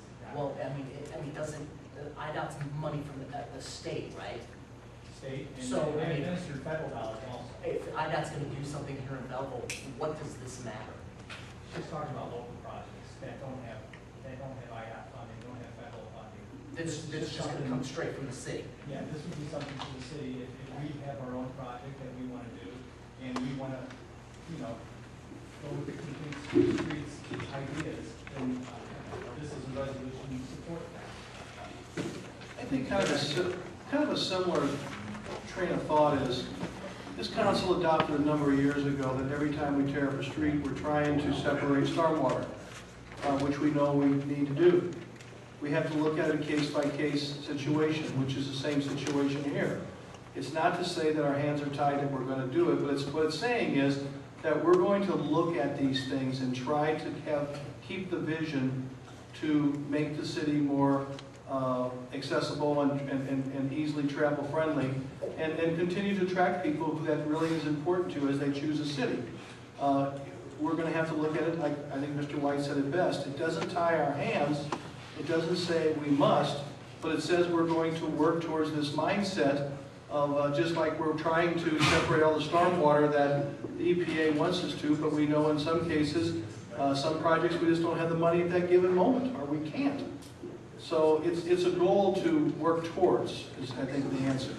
Alderman Schneider? Is it the proper channels that it should have went through streets and grades, or We is have this not. possible that, I mean, Ever since I've been on this council, anything coming from the planning commission has come straight to the council. it doesn't, it has never gone through streets and Not grades? to my knowledge. The planning commission is a body, it's a committee recognized by this ordinances of the city, and we have aldermen on the planning commission with other public members, and they traditionally, regularly send things straight to the council from the planning commission, and we always have. Can I ask the city engineer one more question? Yes? By following this complete streets, it's going to make the project more expensive. It can. It might help us qualify for some grant money that otherwise we couldn't qualify. And I don't know that for a fact, I'm just saying. Is there a timeline that this has to be done to make it more understandable for all of us, and the things that were raised, or questions raised on, would it hurt it to go streets and grades, or is there a timeline that we You can't have the do? full council here right now. I mean, you go to Streets and Grades and you go back to 8 members. I mean, I think it's explained. This is not a mandatory action. It's a goal. It's a direction we're trying to achieve, and it's been seriously worked on by staff. I do believe that future grants and projects that we work with other communities, we will need to embody this if we want to continue to partner on some of these projects. So I do think it's a good thing, but it does not tie our hands, as Emily just told you. Yes, ma'am. Mr. Coletti asked about, could it make the project more expensive or not? Should we not have it over for grades? If there's a particular project, it's going to go to Streets and Grades first. If we have a particular project and we use these principles, it's going to go to Streets and Grades, then Finance, then the committee. All we're doing here tonight is taking the Planning Commission's recommendation to adopt this policy to not adhere to in every situation, but to look at it as a guideline and as a measuring stick to move forward. I think we might be making a little bit more out of it than this. Your Honor, I think that going through planning is sufficient, because this is not even a specific job. If it were a specific job that we're going to do this to X, Y, Z street, yes, it would go to Streets and Grades or somebody else. But planning is what we're supposed to do. The Planning Commission is supposed to plan. And this says that when we plan, we are going to look to see that streets are designed to accommodate all users of all abilities, including motorists, pedestrians, bicyclists, and transit drivers. We almost all already do that, but we're putting it in writing. And I think that's good planning. This is not at the actual acting stage. It's at the planning stage. So coming from the Planning Commission, I trust those people, and I accept their recommendation. So I believe we have a motion and a second. Is that correct? Do we have a motion? No, I think we wanted the motion first to send it back to committee, and then there was. But there was no second. So, okay, at this time, is there a motion to approve this from the Planning Commission? Motion by Alderman. Motion by Alderman Seibert, second by Alderman White. Any further discussion? This is to send it back to planning. No, this is to approve it. I never heard a second, never recognized a second on sending it back. And I think we got a lot of explanation about the differential here. Roll call. Heisler. Aye. Kinsella. Aye. Holt. Schmidt. Aye. Rudowitz. Aye. Randall. Aye. Anthony. Aye. Davidson. Silsby. Aye. Hayden. Aye. Seibert. Aye. White. Aye. Coletti. Musgrove. Aye. Orlett. Aye. Schneider. No. Ayes have it. Okay, next resolution. Resolution number 3147, a resolution authorizing the execution of loan documents. Do I hear a motion? Motion by Alderman Silsby, second by Alderman Seibert. Any discussion? Roll call. Heisler. Aye. Kinsella. Aye. Holt. Aye. Schmidt. Aye. Rudowitz. Aye. Randall. Aye. Anthony. Aye. Davidson. Aye. Sillsby. Hayden. Seibert. Aye. White. Aye. Galletti. Aye. Musgrove. Aye. Orlov. Schneider. Aye. Motion carries. Ordinance, I'd ask for a motion to read by title only. Ordinances 7714 and 7715. Motion by Alderman Silsby. Do I hear a second? Second by Alderman Seibert. Do I hear discussion? All in favor of reading by title only signify by saying aye. Aye. Opposed? Motion carries. We'll do these separately, of course. A, ordinance number 7714, an ordinance authorizing the city of Belleville, St. Clair County, Illinois to borrow funds from the Water Pollution Control Revolving Loan Program. Motion by Alderman Silsby, second by Alderman Seibert. Discussion on ordinance 7714. Roll call. Heisler. Aye. Kinsella. Aye. Holt. Aye. Schmidt. Aye. Rudowitz. Aye. Randall. Aye. Anthony. Aye. Davidson. Sillsby. Hayden. Seibert. White. Galletti.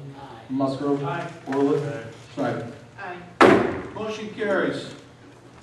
B, ordinance number 7715, ordinance amending Article 3, registration of residential rental properties of Chapter 33, Belleville Property Maintenance Code, crime-free housing program. Motion by Alderman Silsby, second by Alderman Seibert. Discussion. Yes, sir. Yes, Your Honor, I wanted to wait till the actual ordinance came to the table to speak. I support the ordinance in concept. I pushed for a three strikes out concept long time ago. I don't believe there's a person in this room that's not wanting to diminish crime. There's a question of what and how to do it that is open for discussion and debate. One of my concerns is section 33-14, or 33-3-14, where it talks about the background checks. I have a question for the city attorney. If I'm reading this ordinance correct, Mr. Horner, if a family owns a home, a duplex, an apartment complex, son and daughter go away for 4 years, college, they come back home, they want to live in Belleville, they're starting their big boy, big girl job, and they want to move back into their home or their duplex on the other side that the parents own, house across the city of Belleville, or even an apartment complex the parents own, that they're going to have to rent to their son and daughter, become basically landlords, pay a $25 fee, and do, from what I understand, the average cost is around $30 a background check of their son and daughter before they can rent. Is that correct? Yes, it was, potential exceptions were discussed, I believe, at the, within the committee, and it was determined that they wanted it to apply evenly across the board. It would apply to everybody.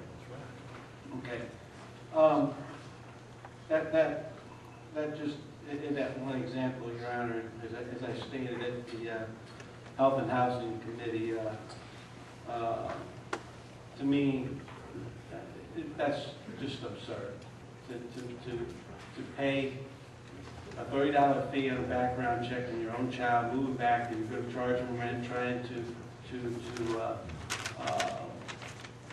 show them that they are moving up in life, they got to pay for things, but yet you're going to do a background check on your own son and daughter, and have to pay a fee.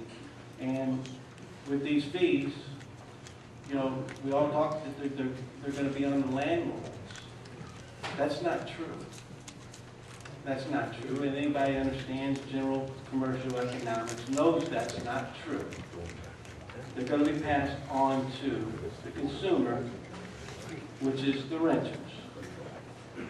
Now, I'm for this. There's parts that I think we're doing here just are over the top and don't make sense. And one of them, I would like to make a motion to amend and add section 33-314 subsection A under the mandatory checks and title it exemptions. And under that exemptions, spouse, parent, child, brother, sister, grandparents, great-grandparents, etc., in-laws including mother, father, son, and daughter-in-law, our grandchildren or great-grandchildren, or any stepchildren, adopted, or legal guardian children, or any person under a power of attorney by legal standing in the immediate family shall be exempt. I make a motion to amend to at least place those common sense exemptions of immediate family. We have a motion by Alderman Hayden. Is there a second? I'll second it. Second by Alderman Schneider.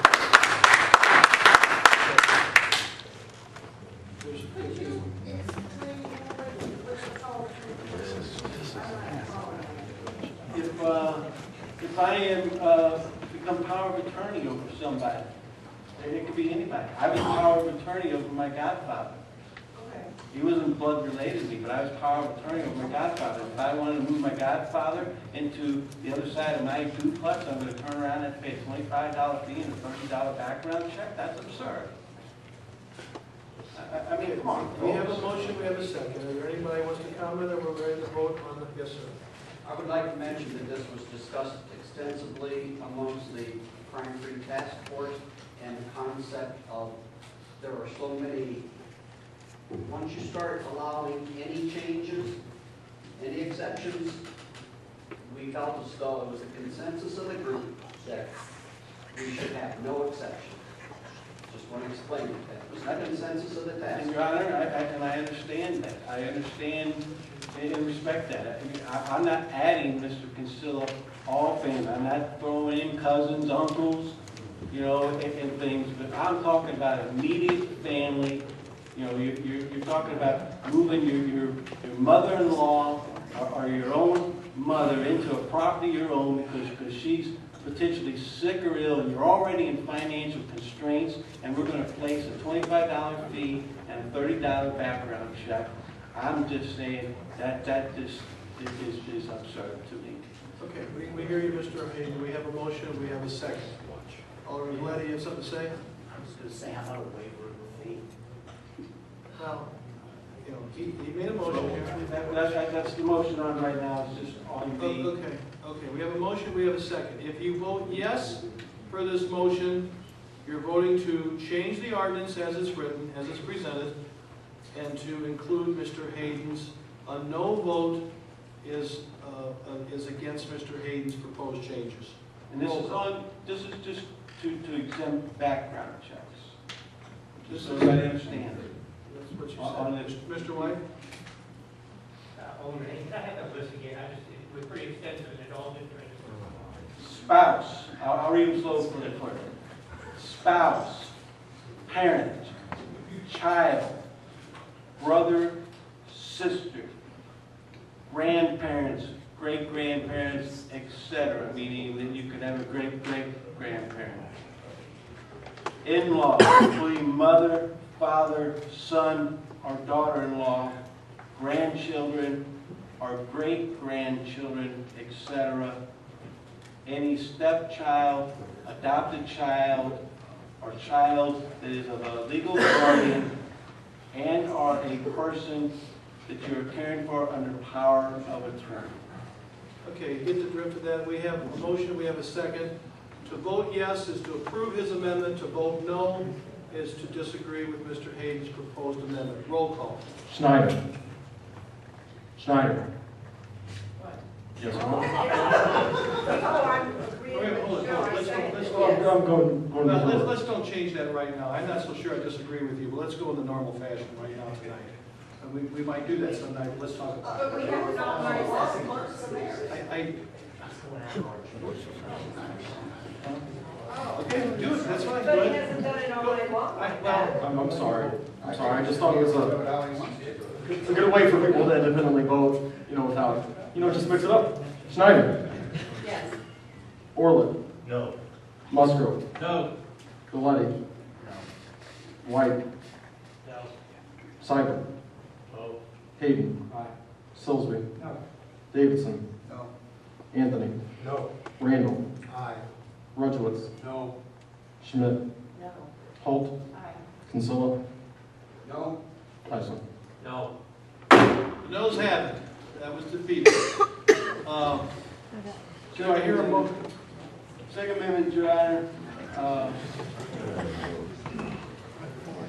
I brought this forward at the Health and Housing Committee, and I appreciate your pledge tonight that you state you're going to put a police officer on the street. How soon after this is passed? I'm going to ask commissioners this week.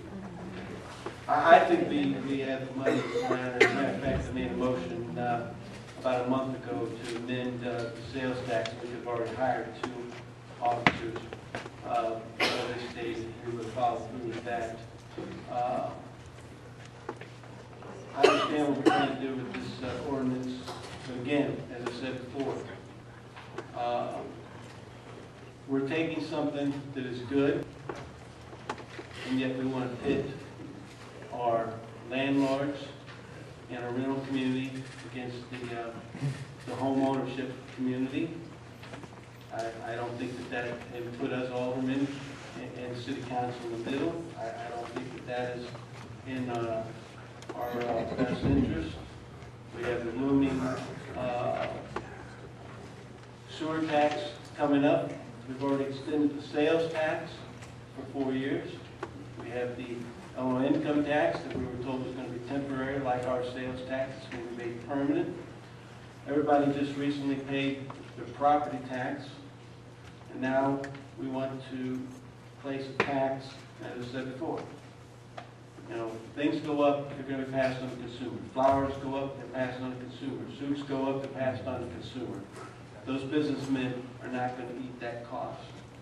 And yet, we're going to be passing on to 30% of our community, if not more, the blue-collar people, the poor, the elderly that are renting fees when we have the money, Your Honor, to do this. So my Second Amendment motion is a motion to amend and strike 33-3-7B, and let's take the $25 fee out and use the excess sales tax to get this program going. Let's prove that it works before we start. That's my motion. I'll second. We have a motion by Alderman Hayden. We have a second by Alderman Gillette. Is there a question? Okay, if you vote yes for this, you're voting to remove, with the amendment, remove what the committee approved here. A yes vote will be to approve the amendment. A no vote will be to not change the ordinance as presented tonight. Alderman Kinsella.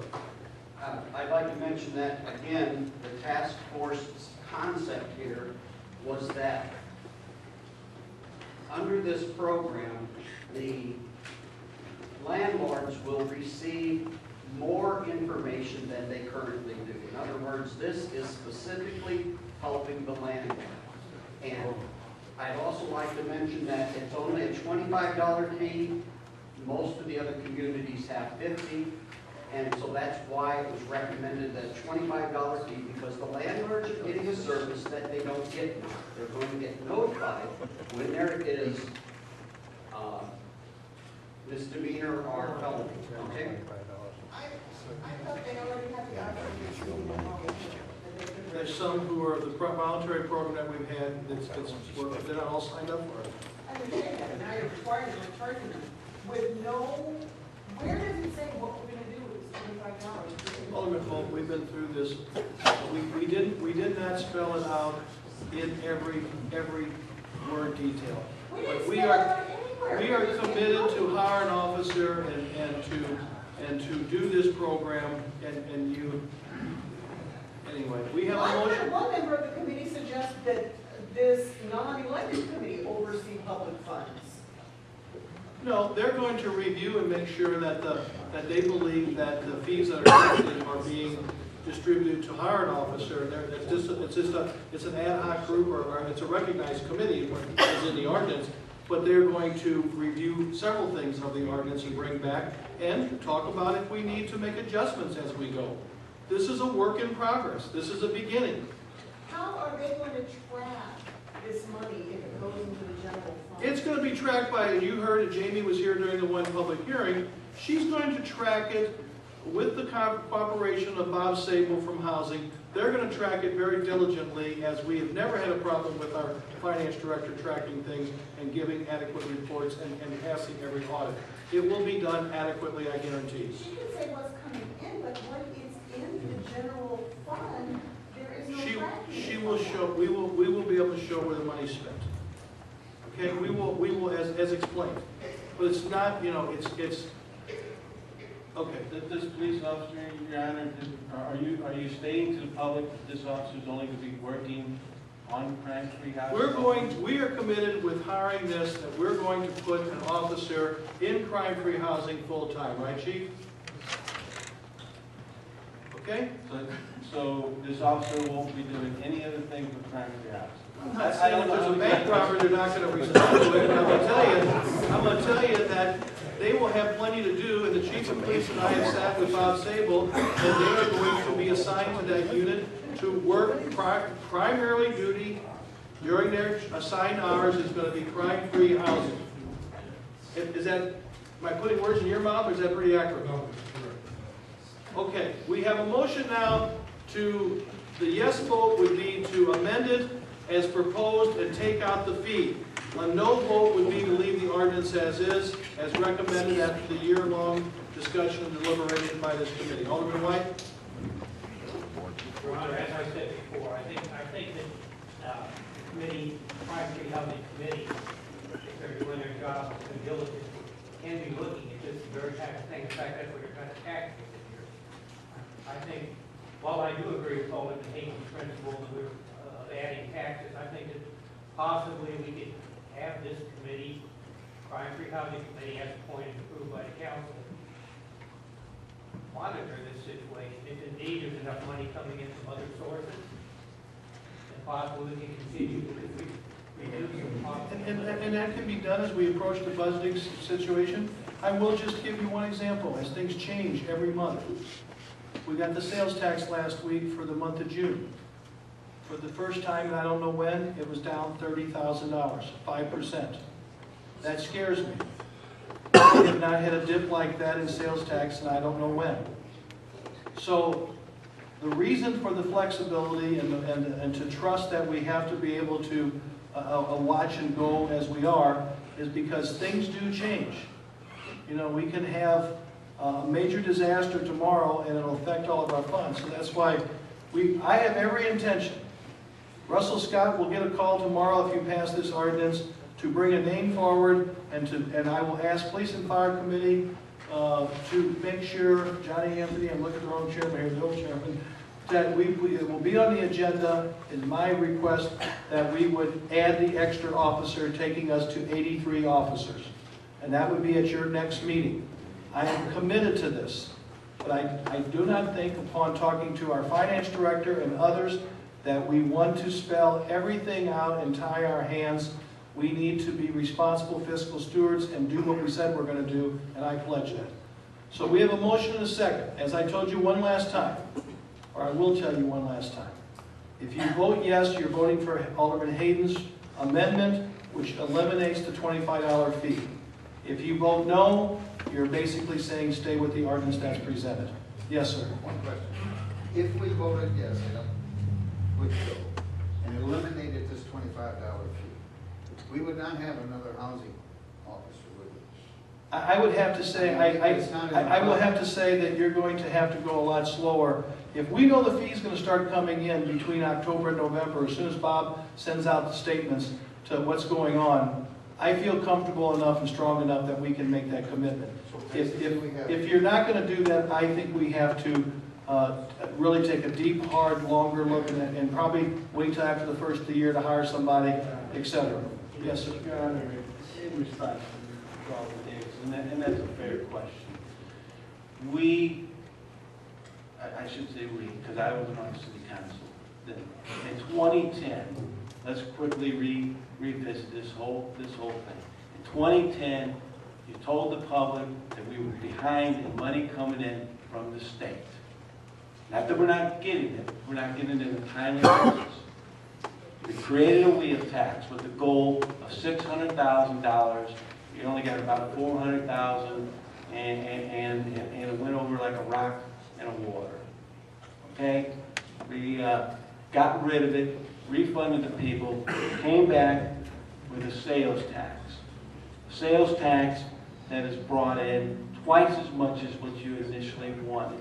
And now, over the years, you've even told the public, and that's great, that we have replenished up to $3 million of where we were short with no reserves. But now we're going to be bringing in 100 or 600,000 above what we necessarily need again this year. So to argue that we don't have the money, or we don't have the money now to hire the people to put more police on the streets, that is not being truthful in my mind. We have the money. We are not doing anything with the excess money. Without the fee, my recommendation would be to wait to the budget process and analyze it closely to make sure. We also have voted on cable TV, we voted on a number of other things that everybody wanted, and we all agreed on, that have cost the city some more too.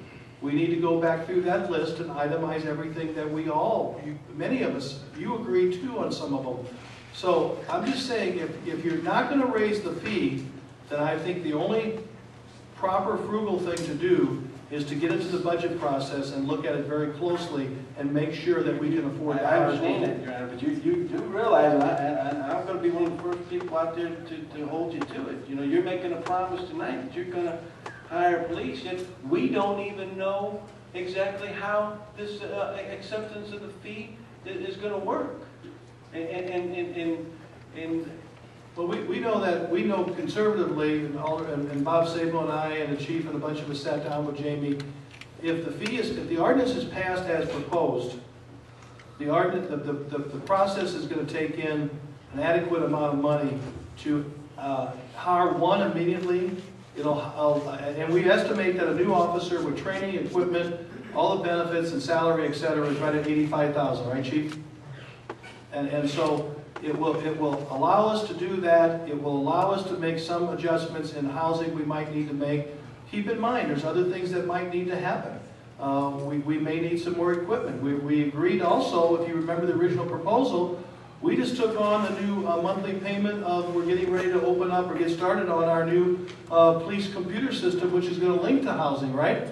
And that's got a new upgraded fee that we didn't have before. So there's expenses that you and all of us voted for, or all of you voted for, and I certainly agreed with, that have changed the budget since a year ago.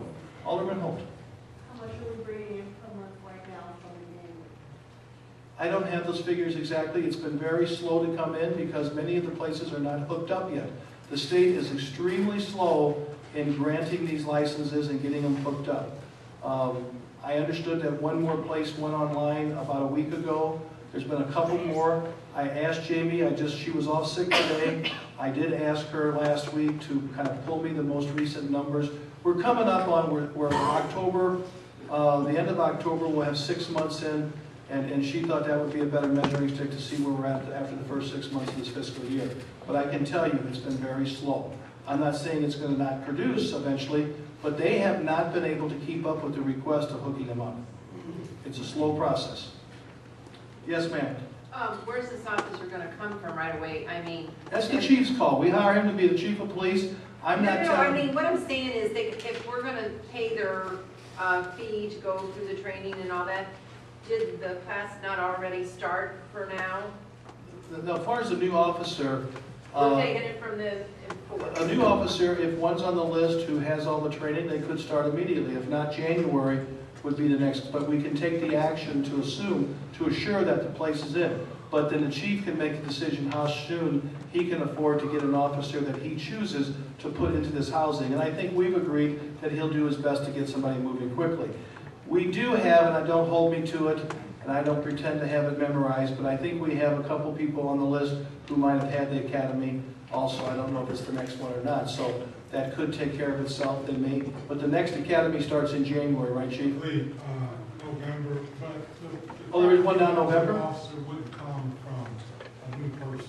No, I understand that. That would be somebody that's already, there's things in place on how they would ask for that assignment or make a decision on that. So if we did start this process, it would just be a matter of backfilling, getting an officer in to replace the officer that we then move over to. So we would be one short until we get one out of the academy. Well, we won't be short on the street until the person is prepared to go on the street. So they'd have to go through training, be at the academy, or go through field training as well. But if we take one from the force now to put in housing for this crime-free, we will be one short on the force until we get one out of the academy.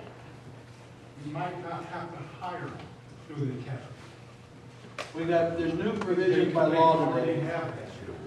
Somebody could already have the academy, and they could be on the list that we can do that. So that's what the police and fire commissioner's job is, to review that with the chief, and they'll make that determination. And I'll ask them to study it, providing we pass this ordinance, as soon as Thursday when they meet, right?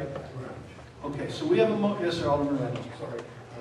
Thank you, Your Honor. I have a couple of questions for Mr. Sedgwick, if that's all right. Okay. We're talking about having this in place by October 1st, correct? November 1st. November 1st? Okay. So help me understand, Bob, in terms of like when the licensing has to take place, how long is the training program? Do you have the training program ready to go? Yes, I do. I got, mailing will be going out as soon as tomorrow is passed tonight. I have 6 different dates through October that the landlords can sign up for the seminar. Okay. And how many rental units are we talking about? We have, on our rental registration, we presently have 5,523 units. Okay, so we're talking about somewhere between 143, 146,000 That's dollars, correct, somewhere. correct. Okay. Thanks, sir. We have a motion and we have a second to amend the original ordinance. Yes approves Alderman Hayden's amendment. No sticks to the original ordinance. Roll call. Heisler. No. Kinsella. No. Holt. Aye. Schmidt. No. Rudowitz. No. Randall. No. Anthony. No. Davidson. No. Silsby. No. Hayden. Aye. Seibert. No. White. Aye. Galletti. Musgrove. No. Orlett. No. Schneider. Aye. Those have it. The amendment was defeated. Do I hear a motion to approve the ordinance as was read, ordinance number 7715? Motion by Alderman Kinsella, second by Alderman Schmidt. Any further discussion that's not been yet made? Point of order, I don't believe that motion was needed. Yeah, we do have the Silsby Seibert motion on 15B. Okay, I apologize in the length of conversation. I would ask if you would withdraw, knowing that we have the Silsby Seibert original motion. Excuse me for losing track. We have a motion and we have a second of the approving the ordinance as presented here from the Task Force Housing Committee and the Ordinance Committee. Roll call. Heisler. No. Sorry, threw you off, didn't I? Heisler. Aye. Kinsella. Aye. Holt. No. Schmidt. Aye. Rudowitz. Aye. Randall. Aye. Anthony. Aye. Davidson. Aye. Silsby. Aye. Hayden. Aye. Seibert. Aye. White. Aye. Galletti. Musgrove. Aye. Orlett. Schneider. No. Motion carries. I count 13 to 3. You got it. 13 to 3, the motion carries. I just want to say, I want to again publicly thank all the task force members and all the hard work that all the aldermen did in various committees on this very important topic. And I just ask that we give it a chance so we can work together and try to make this work. Thank you. Unfinished business is yes, ma'am. I have a question. It was my understanding the training was going to be for the rest. I thought Mr. Sprague's been out of town, he's researching it, and that's all I'll come back with next meetings with the motion about allowing them to have overtime. Okay, I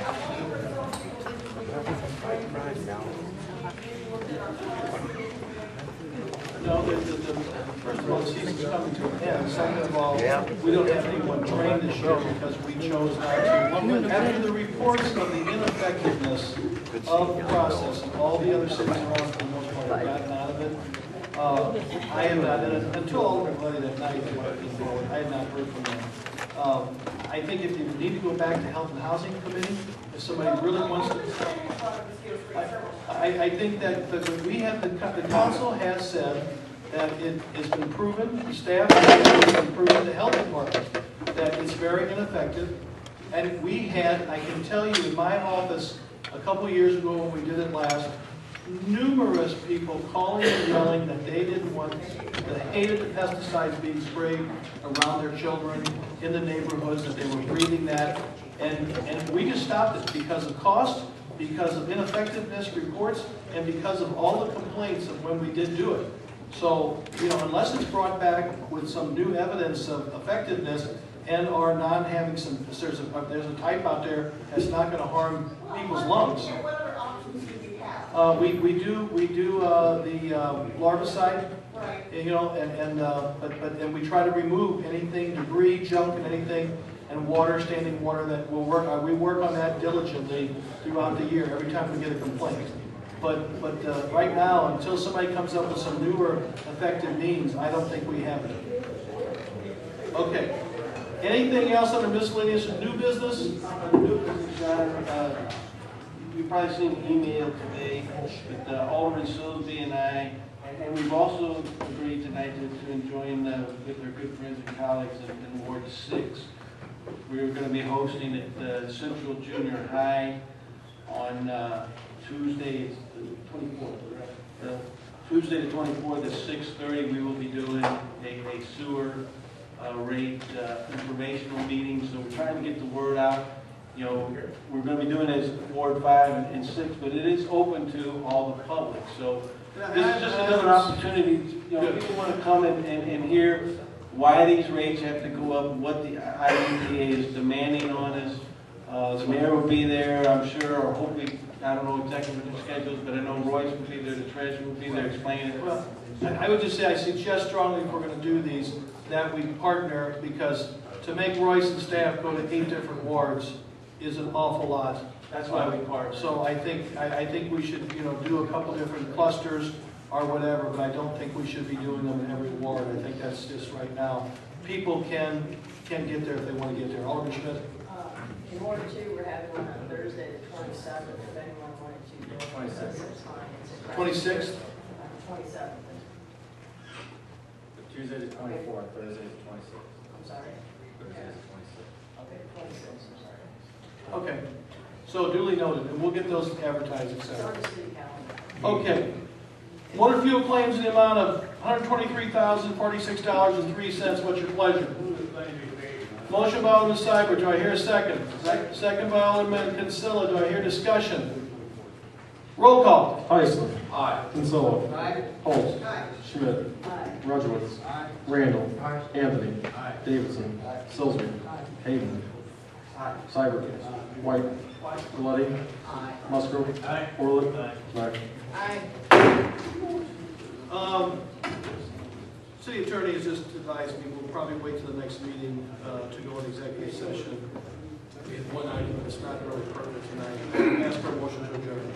Motion by Alderman Silsby, second by Alderman Schmidt. All in favor of adjournment signify by saying aye. Aye. Opposed? Motion carries. Thank you very much.